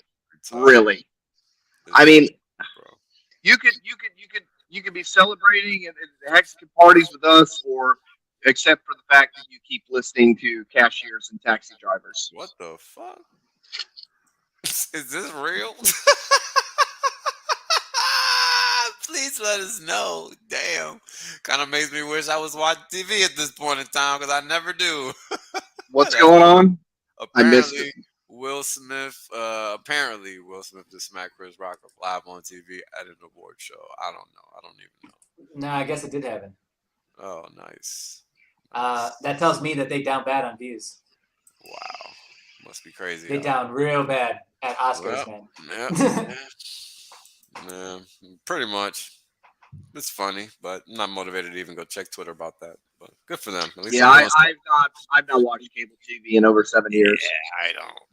I don't do it. Probably haven't watched TV since I was 2002 or 1, maybe. I don't like. What's the point? It's the same thing, Wales. I mean, we're seeing it, in the YouTube space. We've got influencers, which are mainstream crypto, and they are the mainstream narrative, just like the news is the mainstream narrative here. Literally, the crypto space has absolutely replicated the whole government control thing. Yep. They really have. They got their centralized banks, their exchanges. They've got their media paid for and paid off. Negative opinions paid and whatnot. For. Yep. All the Cointelegraph, CoinDesk, it's all paid for. Binance owns CoinMarketCap. They control the listings. They control your perception, and you're the one being, everybody else is being manipulated. Here we are trying to be the independent news, so to speak, and then we're the ones that are the spiders. Pretty much. Don't listen to the spiders. You might learn something. Don't do it. Don't listen to those guys. You might learn something. We don't want you to learn. We want you to stay dumb. We want you to buy our stick figures. Buy our stick figures, please. Literally. Because we don't know how to make portraits. So just stick with our stick figures, please. And we're going to enjoy you watching us get rich from the sidelines. While we just riding in the fucking spaceship, laughing from a distance. Because that's basically what this is. They can't hear us. Our chart is way above. Look at this chart, man. This is the all-time chart, right? So everything is from day one, and it's holding strong. Aren't we dead 12 times? This line is probably going to be. I thought we were dead 12 times. Aren't we dead 12 times? I heard a few months ago we were over. We're going to 6 cents. Woo! We're going to. Oh no! We're going to 6 cents, dude. Yep. Whatever. More. So get ready. I mean, if this line holds true, we're definitely going to hit 54 by 2024. That's crazy. Very.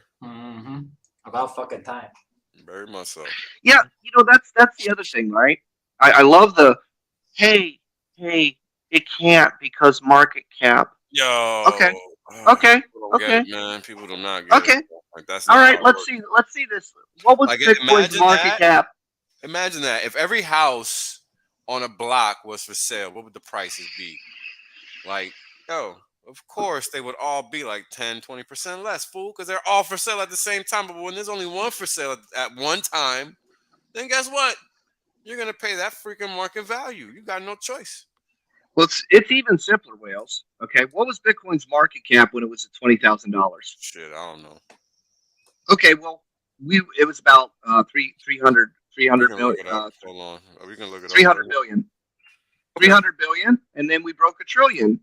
Yeah. Just when we went up to the top, right? Because we're 3x higher, right? Right. So if market cap can't be broke, then how come Bitcoin's market cap is 3x of its last time? I mean, it's just that simple, right? Market cap is not a cap. It's a theoretical number. If all coins sold at face value at that point in time, what the number would be if all coins sold at the current value at that point in time. Now, you can't really judge something on that, again, because it's not really a cap. It's just that is where it would be at that point in time. It's not a cap. It's just an arbitrary number of it. What is the possible price if everything was sold at full market value? Right. And Bitcoin, when it was 10,000, it was only like $150 million market cap, or 150 billion dollar market cap. Okay, so but Bitcoin continues to increase supply and go up in price, so its market cap continues to go up. Right. If Bitcoin, if you believe everybody and their $100,000 Bitcoin, then we would have like a $2 trillion market cap. But that can't be, because Bitcoin only had a $1 trillion market cap. How can it double $1 trillion? So, like, the arguments on market cap work against themselves, because people are trying to say that it's a cap, when in all actuality, it's a point in time. It's just a point in time. And that's it. And market caps are designed to be broken. I mean, they're just snapshots. They're just snapshots. They're just records of price and point in time. I mean, look, who the hell thought Apple and Microsoft were going to be trading out companies? There you go. I don't understand why this is even a discussion. We busted up market cap last week, so you guys can go back and look at that stream. So yeah, we're wide open. It's just a point in time, and it's funny. So, like, if you take away market cap, because it is just a point in time or a vanity metric or this is where we are so far. If you take that away and don't look at it as a limiter, because it's not a limiter, because it's continuously broken year after year. Okay, is Bitcoin the only one allowed to break market cap? No, everything breaks market cap. Everything gets a higher market cap the following year. It just does. I mean, look, when did we hit $1 billion? I don't think anybody ever really thought we'd hit $1 billion, but here we are. I mean, this chart doesn't even go back to pre-$1 billion. Yep. So I think we were at 200 million market cap, right? This chart is saying this one is saying from 2014 on, and I think 2014 on we were pretty much up there. Let me see. What is the chart you got pulled up, Wells? Is it total? This should be total, which is all the coins, minus total 2, which is all the coins minus Bitcoin. So this one should just be Bitcoin. Oh, perfect. Yeah, that should just be Bitcoin then. Yeah. But it's only showing 2014 on.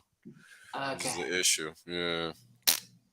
There more historic stuff somewhere, but who cares? Yeah, it's missing data for sure. So anyway, market cap is made to be broken. Yeah, so I mean, this once is you realize the same thing. I mean, it's showing the same thing. I mean, it's still, what is it showing? Oh, the price continues to go up. Done. Yeah, and nobody thought Bitcoin was going to be $1 trillion market cap when it was 30 cents either. Nope. Nobody thought Bitcoin was going to be $1 trillion market cap when it was 30 cents either. 1.25. Who thought that? I didn't think that. You didn't think that. Jay didn't think that. I mean, come on. This is the point. Precisely the point. You can't assume you know what's going to happen because you do not know. You just must be positioned for what if. That's the name of this game. That's why you make an assessment. You understand the parameters. This is why, for me, this is literally the easiest trade ever. Yeah. This point in time just defines this trade. And we saw every facet. We saw something without the features do what it did, and I think that's a pretty good outline for what we could do. Yeah, and now we got Hedron on top of that. Come on, you never even got to sell Hex. You got your mind. I mean, this thing could literally be $1,000 in 5 years because you never have to sell it. People could literally just buy, never sell, only sell Hedron when they have to. The only thing is, of course, there is no requirements. Nope. Participation in Hex. We don't tell you can't buy Hex. Anybody can participate, and even plebs can participate, and plebs can do pleb moves all day long. And sometimes plebs have more money than sense, and so that's where you get volatility. But when it comes down to it, though, again, there's no requirement to participate in Hex. I mean, look, the name of this game in my mind, and let me know what you guys think. The name of this game in my mind is who can hold on to this bar the longest. Yep. He who holds on the longest wins. That's it. The longer you hold on. And stop justifying giving away your Hex at cheap prices. Yeah, like, it's one thing to sell some because you got to survive, but all right. of it, Yeah. Ooh, Well, I mean, what are you gonna do? What are you gonna do? What are you gonna do with $1 million a month? I don't know. What are you really gonna do with $1 million a month? I mean, it's like you see some of these sellers selling. They're like, oh look, I got $10 million now. Yeah, okay. Now what are you gonna do with it? Now that you got it, what are you gonna do with it? Are you buying something? I hope you buy something with it, because otherwise there's no reason to cash out of it. Do you realize that you could borrow a loan and then only take out? You want $1 million? Fine, that's a loan. You want a house? It's $1 million. Fine, that's $5,000 a month. Simple. For 30 years. That's what it is. So why don't you just take out $5,000 a month and then let the interest build up, and then you're paying with interest. So then you get a $3 million house instead of cashing out all your money and buying the house cash that now you got to pay taxes on, and now you no longer have a source of income to pay the taxes for. Beautiful thing, isn't it? Done. I got a car. I got a brand new car. I got a brand new car for my kid. It cost me $400 a month. I only need $400 a month. I don't need $27,000. That $27,000 is making me $12,000 a year. So why am I going to give away my profit and my free car by taking the money that is earning me money and selling it on the market? See, the plebs don't know what they're doing. They're dumping their hex. They don't get it. Either that or they've got no credit. Yeah, they're So they definitely gotta doing buy the math, cash. man. And that's a beautiful thing people don't get. Hedron is literally our credit card. Yeah, I'm hoping that more shit like this gets created, man, so that you never have to sell. Proof of T-shares is going to be a thing, Jay. I'm saying it right now. I wanted to be very, very clear. Proof of T-shares is going to be a thing. That's been my mission with everything I've been doing and saying since day one. Literally, I've been saying T-shares are going to be high quality collateral. Period. Yep. Well, there's going to be airdrops based on T-shares, and the reason that's going to be is because that eliminates the majority of the OA coins. Yep. And that gives the money directly to the people that hold the shares that are most likely already dedicated and stronger hands to begin with, and that is going to ensure more successful projects in the future based on they're hoping that if those people hold the T-shares, then they will probably hold their coin up. And they got the highest probability of that being true versus just airdropping, randomly to HEX holders, right?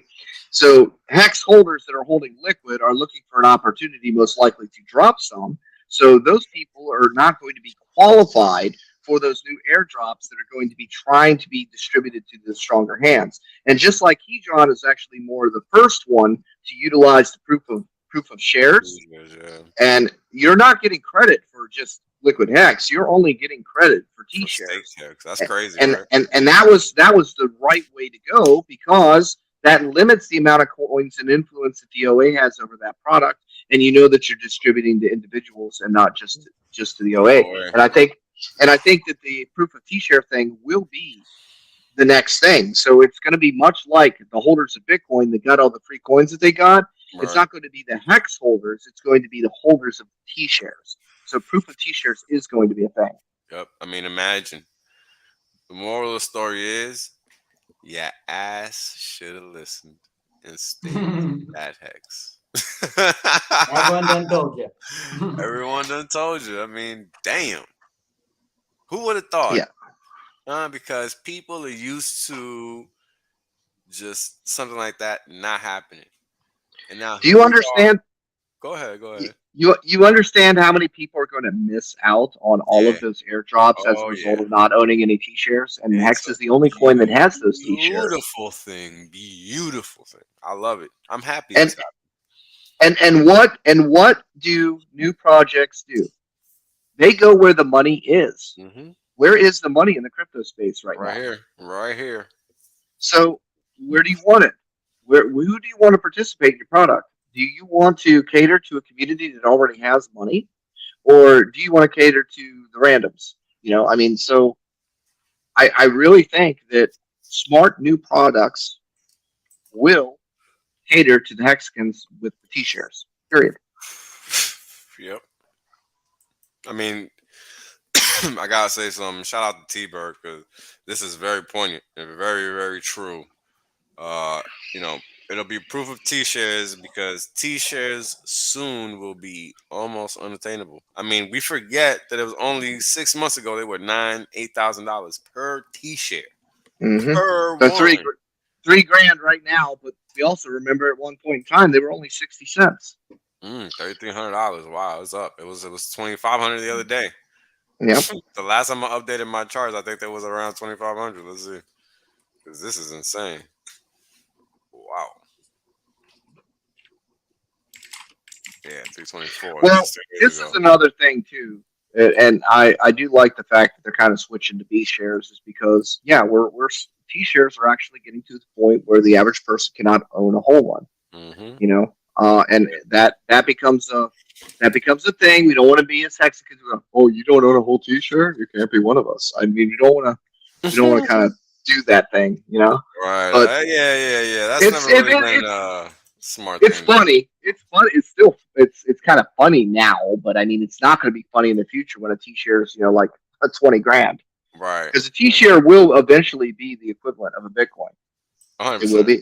Yeah, it's no. And it's a matter of just not long actually. And I think that's the goal, really, right? Because that's the realization of the system kind of reaching its a point where nobody can any longer say anything. I don't even think that's really its standard or its point or its only reality, right? I think it's really just a step the haters have already gotten really damn quiet. You notice I haven't been very busy because the haters are really freaking quiet. For sure, for sure. And it's interesting because I mean the last one was of course our last diff, all hex is over. Eric Wall had to get on his little blowhorn and call the bottom again. That was funny. I mean it's so sad, and I mean you look up cognitive dissonance in a dictionary and there's a picture of Eric Wall there. I talk to Rick Walls that are more comprehensive than Eric Wall. I mean he's so thick, and for a smart guy he should get it, but he's got some kind of sort of brain problem where his wires are just not connecting. I don't know if it's because some people didn't come up with it or what, but I don't get why people are so anti-hex. It's literally so simple. It's so elegant and it's so just right. Like, don't fight it, man. It's okay if you didn't come up with it. It's all right. I didn't come up with it either. I'm not crying about it. Like, it's all right. You're going to be okay. There's other things you could do. You'll find it if you look hard enough. Like, damn, it's not that hard. Clearly, you got Hedron that was created by somebody I didn't even know existed. Right. Shit. So clearly, anybody can do anything if they want. The question is, do you want to? I'm playing my part by doing my thing, trying to tie the real world to this because I want to really give it no fucking choice. It's going to be so beautiful when all that fiat has to come our way because where the fuck else are the returns? Because they're not anywhere to be found, motherfucker. No, they're not any. Nothing like this. This is going to be a fucking slaughter. Oh, I can't wait. Yeah, I mean, it's just a matter of them catching on, and it's like they're catching on really slowly too, right? All of a sudden, they're talking about Ethereum 2.0 like it's actually going to happen, which it isn't going to happen within the time frame. Not unless they plan on waiting until Pulse launches and then forking it and leaving it as it is and calling it stamping an Ethereum 2.0 on it, which they won't do. I literally thought about that when he announced it a while back. I was like, yo. Would they really just sit here, let this man do all this work, and then claim it? Because I could completely see that. It's what they do. Yeah. It's what they do. Well, it's crypto space for you, man. They just copy off each other's homework. It's what they do. And if they lack the ability, then they'll cheat off somebody else's worksheet. That's just how it works, right? That's just how the crypto space runs. I mean, the finance coins are all just duplicates of each other, Yep. But the thing is, I don't expect. Oh, I'm getting feedback. It might just be me. Hold on. Try again. Are you getting feedback? No. Can you hear me? Okay. Yeah. Okay. Yeah. I had a little bit of a loop going there. Me. What about now? Okay. No, I'm good. Cool. Sorted. Yeah, it was really weird because I got my headset in. It was echoing in my head. I'm like, I'm hearing me and echo in my head. I got enough voices in there, man. I don't need any more. Don't need any extra ones. No shit. So you know, it's interesting because like they're saying Ethereum 2.0 proof of stake is the way to go. We see articles about it now. Everybody's glorifying proof of stake. Yeah, okay, yeah, we figured that out 2 years ago when you guys screwed us. Yep. Right? Literally. You know, and now it's okay and now it's acceptable. Well, what is Hex? Hex is proof of stake. Then that. It's on it's a hybrid. It's on the proof of work network because that's what existed. That's what existed at a time. But it is basically proof of stake. So now they're actually coming to grips with the concept of what proof of stake is, even though they're doing it in a centralized manner. So when Ethereum is proof of stake, you're still going to have to delegate to a third party in order to earn interest. And those poor unfortunate souls that already gave up their Ethereum have been locked in whatever to their centralized exchange. They didn't know they were in for a 6-year stake, even though they are. And they've got no control of their keys, and they are not getting their money back at all. At least in a Hex stake, you can emergency in stake and pull something out, maybe. You know, but in their case, they just got their money jacked, and they're loading it up on a centralized exchange, and they're calling that proof of stake. Well, it is, but it's proof of stake through a middleman, right? So they're still behind. They still don't have a competing product, even when they do launch their Ethereum 2.0, because it's not self-sovereign. So, you know, I mean, it's funny, but I mean, people they're starting to come to the grips of what proof of stake is, the benefits of proof of stake, the fact that it is just a change in action from mining to staking, right? Just who they assign the awards to, you know, that's all there is just changing the action, you know. Instead of standing on one foot, you stand on the other foot. It's just a change in action. And they're just now coming to grips with that. So the space is starting to catch on that, oh, wait a minute. What they're not catching on to, the fact is, that's what we've been doing all this time. That thing that they didn't understand, that's what we have been doing all this time. That's what we've been preaching this whole time. That's what we've been trying to educate them about all of this time. They are just now catching up. Now, when they catch on to the fact that, you know, go ahead and let the mainstream catch them up to date. Let them figure out what proof of stake is, and then they could realize, oh, wait a minute, these guys have already been doing that, and that's why they're successful. Duh. Yeah. You know. So let them be behind. Let them be behind. Let them continue to be behind. I like the whole Ethereum out in 3 months. That shit makes me laugh. That's like smart contracts from Cardano for in 2 weeks. Yeah, I heard that one before too. So, you know, they're great at making these promises, creating this hype cycle. Why is Ethereum pumping right now? Because a bunch of morons out there really believe that they mean it this time. That's really what it comes down to. People are like, oh, and this time they mean it. Yeah, okay. We'll see. So, you know, people think that the Hex community are the idiots, that we're the noobs, that we're willing to buy anything. Why aren't we the ones getting scammed on all these shitcoins? Yeah, I'll tell you why, because we know what's up. All I do know, check this out. Check this out. 1 BTC is equal to 1 T share. One Hex is equal to $2.02 as of right now. Yep. $2.22. Sorry. And we've got wicks that went up higher than that. Wicks paint future possible ranges. I cannot express that enough. Wicks paint future possible ranges. That means that for an instance, the coin did go up there, and that means there was less resistance there than we believed to be there. That's what it means. Yeah, did it come back down? Because I saw that on a chart. That's the main reason we almost hit $6 there with our bots, didn't we? This was a long time ago. This must have been. This is literally like the first day I bought, October 2020. So it was October 26th or something. It was just because when you see that in the centralized order book, that's exactly what that means. It means somebody was selling up there and somebody was buying up there. So it's gonna happen at some point in the future. No punning, like literally, not even a joke. It's literally what's gonna happen at some point in the future, and it ends up happening every single time. Yep. Remember, we had a lot of those high wicks up before our last push. Yeah. We had all the little wikis heading up in the up direction. We had a little pitchfork going, right? We know. We've seen it before. It's nothing new to us. You know, it's new to the noobs, but it's nothing new to us because we've seen it happen time and time again. You know, Yeah. just like we've seen Hex die 12 times. We've heard all the FUD. Right. We've heard all the bullshit. We've heard everybody go, Right. "Oh, We might as God, well no, change the name of Hex to Jesus, right? yeah, we were constantly resurrected. No, that's why I say, you know, Bitcoin obituaries. Bitcoin died 400 times. We've only died 12. We got 388 Yo, more we times to got go. so many left. Yeah, it's not even funny. We got 388 more times to go to die yet, guys. You know, keep on Please get hoping. comfortable. Get comfortable. Get comfortable because you're going to be calling our bottoms Oh for us for many man. years to come. Oh, it's gonna be so beautiful. I'm gonna be buying all of them. It's gonna be great.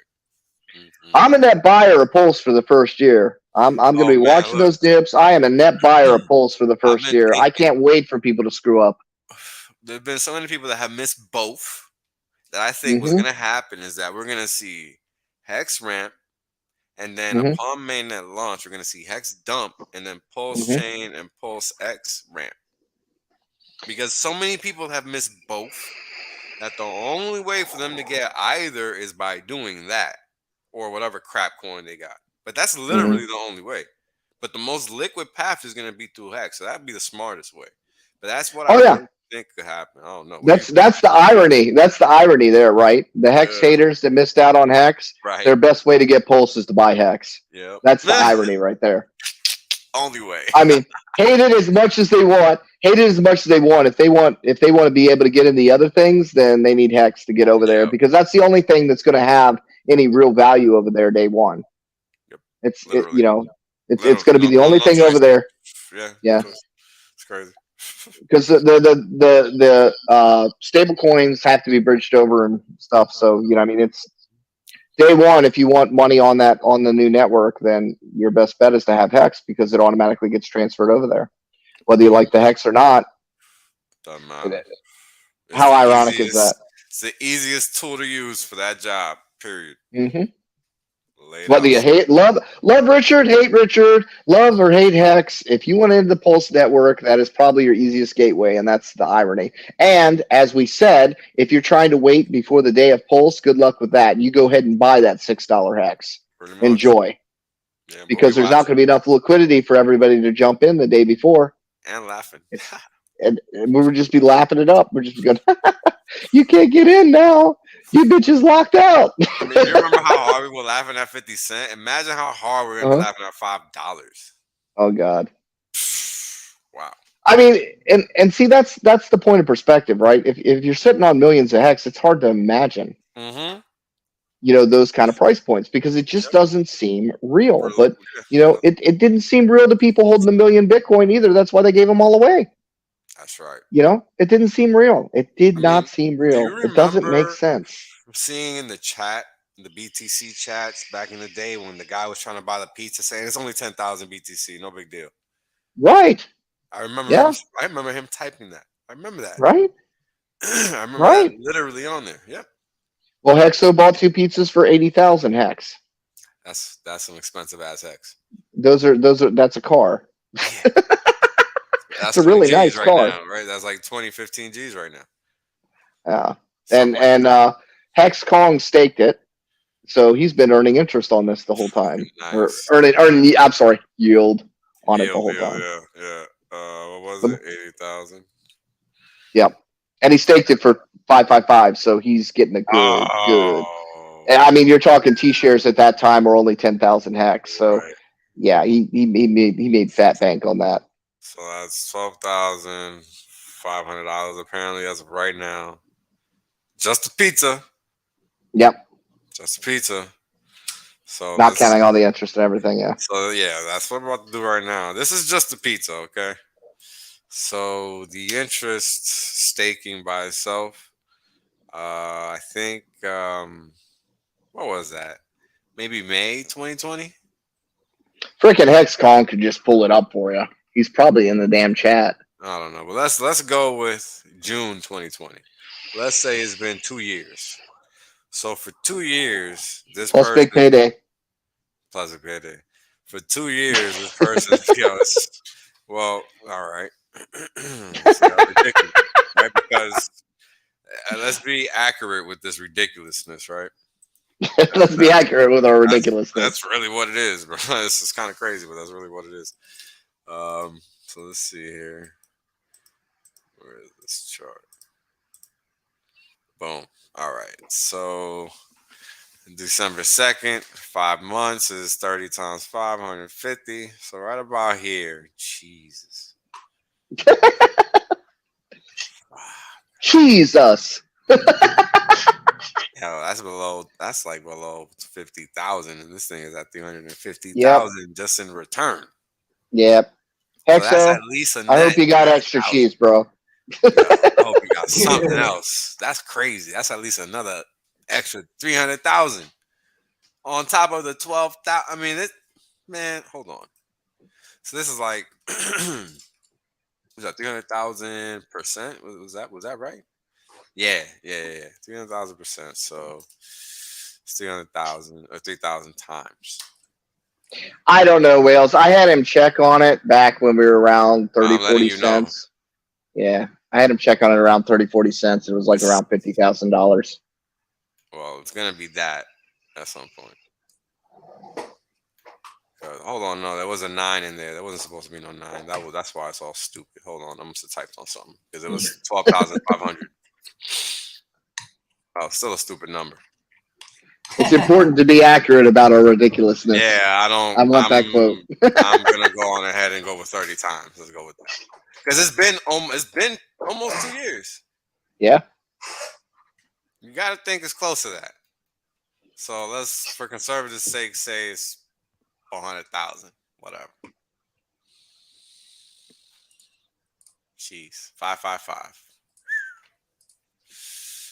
It's a good move. I mean, this is just crazy. This is just the ROI on one T-share, right? So if we go to the previous chart, this is the legit amount of hex paid out to that one T-share. So let's say from here you're getting maybe 200-300 hex at this point, but now you're all the way up here near 4,000, right? So you're talking about per T-share, you're at at least 3,500 hex, or at least 3,000 hex. Let's just say at least 3,000 hex. Nominal, just outright hex per T-share. And at that time, 80,000 hex was getting you a lot more than 100 T-shares, a lot more than 500 T-shares. Because let's see, what was the price? 150 days. Which way should I go?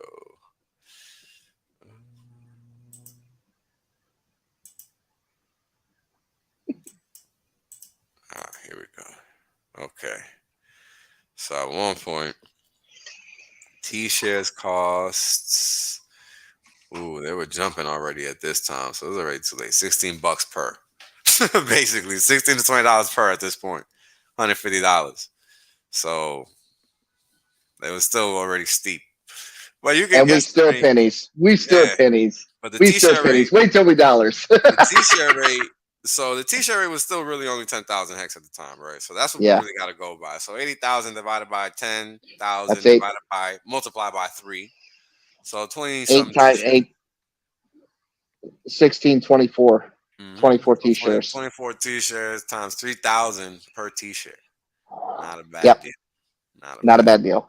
So that's how the math. And we still pennies. Wait until we dollars. Then it's going to be really painful. Then thousands.